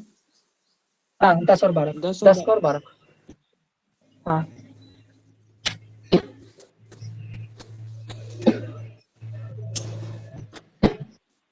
ठीक यस सर, है। ये सर बन जाएगा। सर ये काम कहाँ आता होगा? काम, हाँ यस क्वेश्चन सर। आपका सही है। इसका काम क्या है सर जी, यार मुद्दे की बात तो यही है ना, और तो सब ले रहे हैं अपन। देखो तो काम पता है कब आता है, ये एक्चुअली अपन निकाल कर रहे हैं, अपन निकाल रहे हैं शियर फोर्स। और जैसे अपन ने डायग्राम बनाया ना, जैसे इसका आपने डायग्राम ऐसे बनाया, ये ऐसे करके डायग्राम बनाया शियर फोर्स का, ये और फिर ये ऐसे का डायग्राम बनाया शियर फोर्स का। अब आपको, आप इसके पहले आप ऊपर एक बीम किया, और ये बीम आपकी प्रैक्टिकली बीम है, ठीक है, जो बीम आप डिजाइन करने वाले हो उस बीम का बना रहे हो। अब आपको पता चल गया ना, एक बात बताओ, इस पूरी बीम में सबसे ज्यादा शियर फोर्स कहाँ पे है?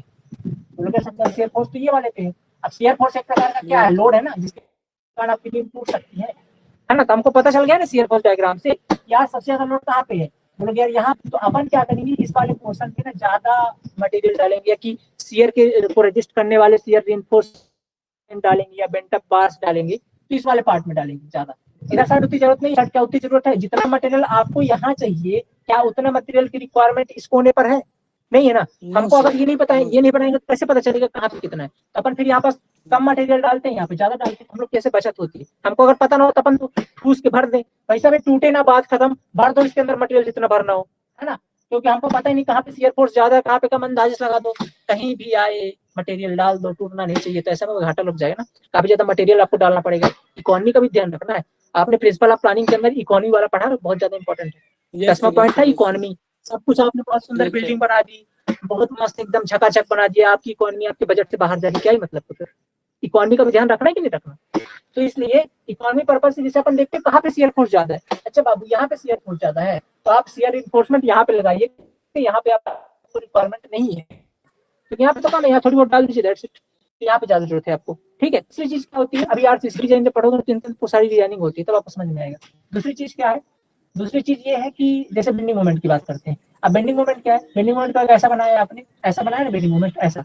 अब देखो इसमें बेंडिंग मोमेंट कहाँ पे आ रहा है सबसे ज्यादा, इसमें कोने पर ही आ रहा है। मतलब कैंटिलीवर बीम में शियर फोर्स और बेंडिंग मोमेंट दोनों एक ही जगह पे मैक्सिमम होते हैं, ये बात भी एक कॉन्सेप्ट है। क्योंकि और जो आपको दूसरी बीम मिलेंगी दुनिया में, उनके अंदर जो शियर बेंडिंग मोमेंट कहाँ पे मैक्सिमम होगा, वहाँ पे शियर फोर्स या तो जीरो होगा, क्या होगा, जीरो। जैसे सिंपली सपोर्टेड बीम है, सिंपली सपोर्टेड बीम के अंदर कैसे बनाते हैं, ऐसा सिंपली सपोर्टेड होती है, इसके अंदर ऐसे वाला लोडिंग लगी हुई, इसका शियर फोर्स ऐसे बनता है, ऐसे शियर फोर्स बनता है, और बेंडिंग मोमेंट इसका ऐसे बनता है।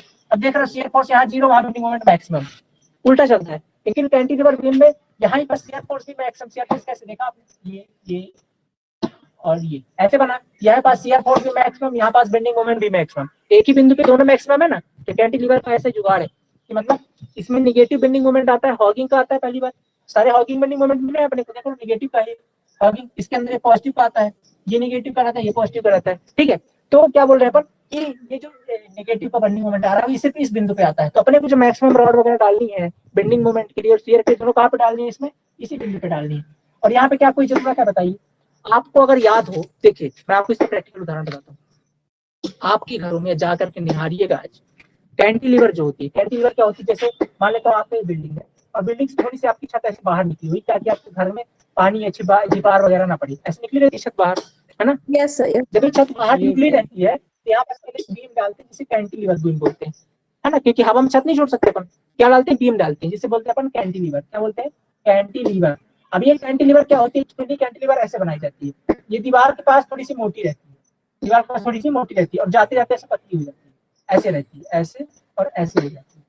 अगर आप जाकर के ध्यान से देखोगे तो दीवार के पास मोटी रहेगी और जाते जाते साइड में पतली हो जाती है, देखिएगा जाके ध्यान से। क्यों पतली हो जाती है पता है, क्योंकि सारा मैक्सिमम बेंडिंग मोमेंट मैक्सिमम, क्योंकि फिक्स कहाँ पास, दीवार में फिक्स है वाला पार्ट, इसका फिक्स वाला पार्ट क्या है, दीवार वाला, जो maximum bending moment maximum shear force, तो सारा कुछ कहाँ पे आ रहा है, यहाँ पे आ रहा है। साइड में तो ये लास्ट वाले पॉइंट पे ना तो शियर फोर्स आ रहा है ना तो बेंडिंग मोमेंट आ रहा है ना। तो यहाँ पास हमको इतना मटेरियल डालने की जरूरत ही नहीं है। क्यों जरूरत नहीं है, क्योंकि भाई साहब इस लास्ट वाले पॉइंट पे तो कोई लोडिंग नहीं आ रही, बस बना दो थोड़ी बहुत लोडिंग डाल के।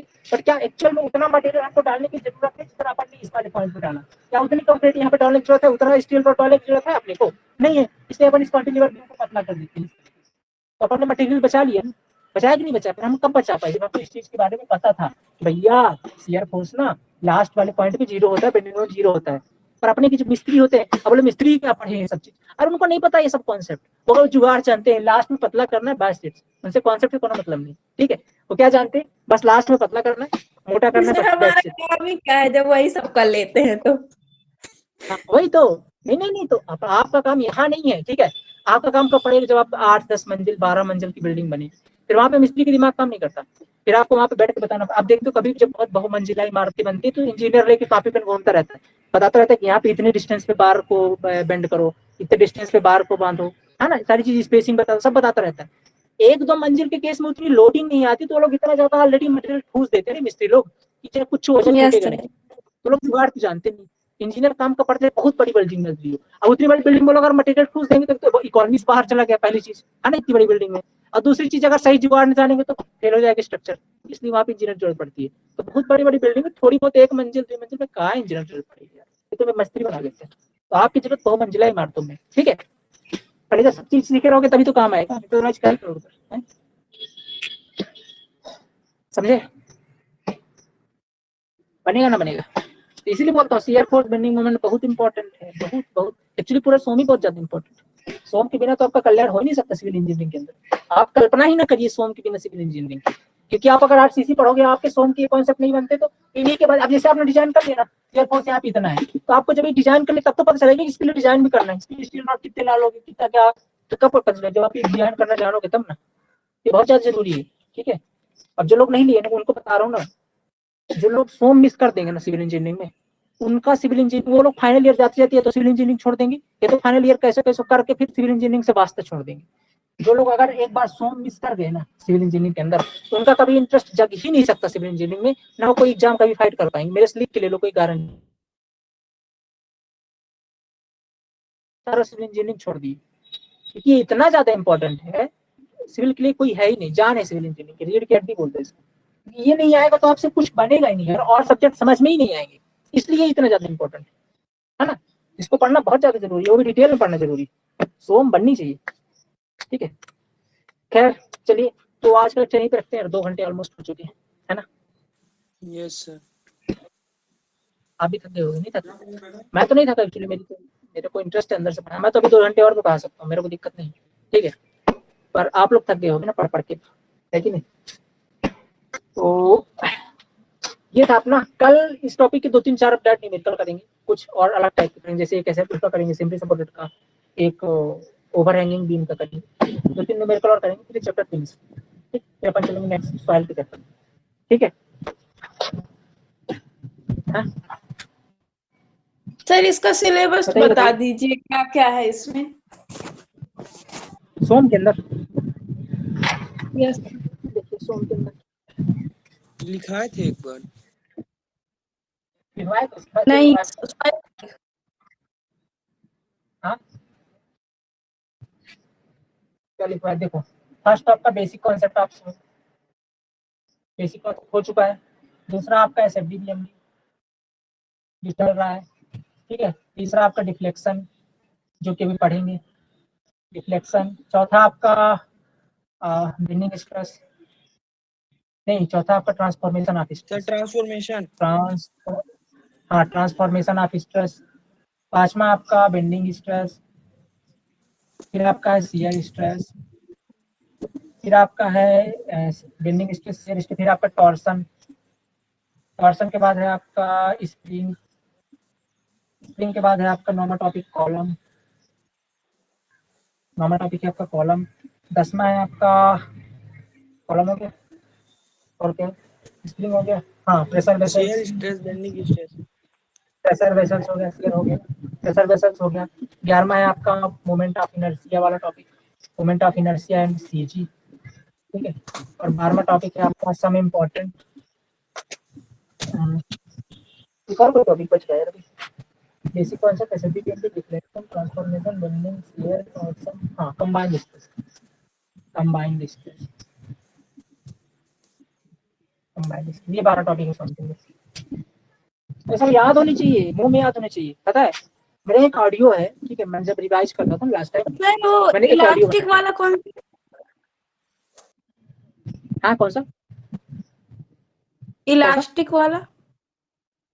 क्या इलास्टिक वाला, ये इसी के अंदर पढ़ते हैं, ट्रांसफॉर्मेशन ऑफ स्ट्रेस इलास्टिक के अंदर। वाला, इलास्टिक कांस्टेंट।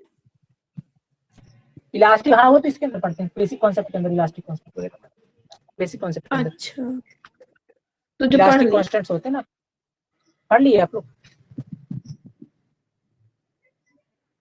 ये तो मतलब ये पढ़ चुके हैं ना, ये थोड़ा सा रह गया अभी लास्ट वाला टॉपिक, थोड़ा सा आइसोट्रॉपिक वगैरह उनकी वैल्यू वगैरह लिखाना, ठीक है। इलास्टिक कांस्टेंट जो आप बोल रहे हैं वो थोड़ा सा रहेगा, एक दिन का टॉपिक, मैं डायरेक्ट एसएफडी बीएमडी स्टार्ट कर दिया, इसको एक आध दिन देंगे अभी टाइम, एसएफडी बेसिक वाला एक आध दिन जो रह गया वो पढ़ लेंगे, ठीक है। और ये सारे टॉपिक, ये सारे याद रखिएगा। मैं आपको एक ऑडियो शेयर कर दूंगा, लगभग 2 घंटे का है वो ऑडियो, 2 घंटे का ऑडियो, मतलब मैंने उसको याद करने के लिए बनाया था, पूरे शॉर्ट नोट्स उसके अंदर, पूरे सॉन्ग का एक बार रिवीजन है।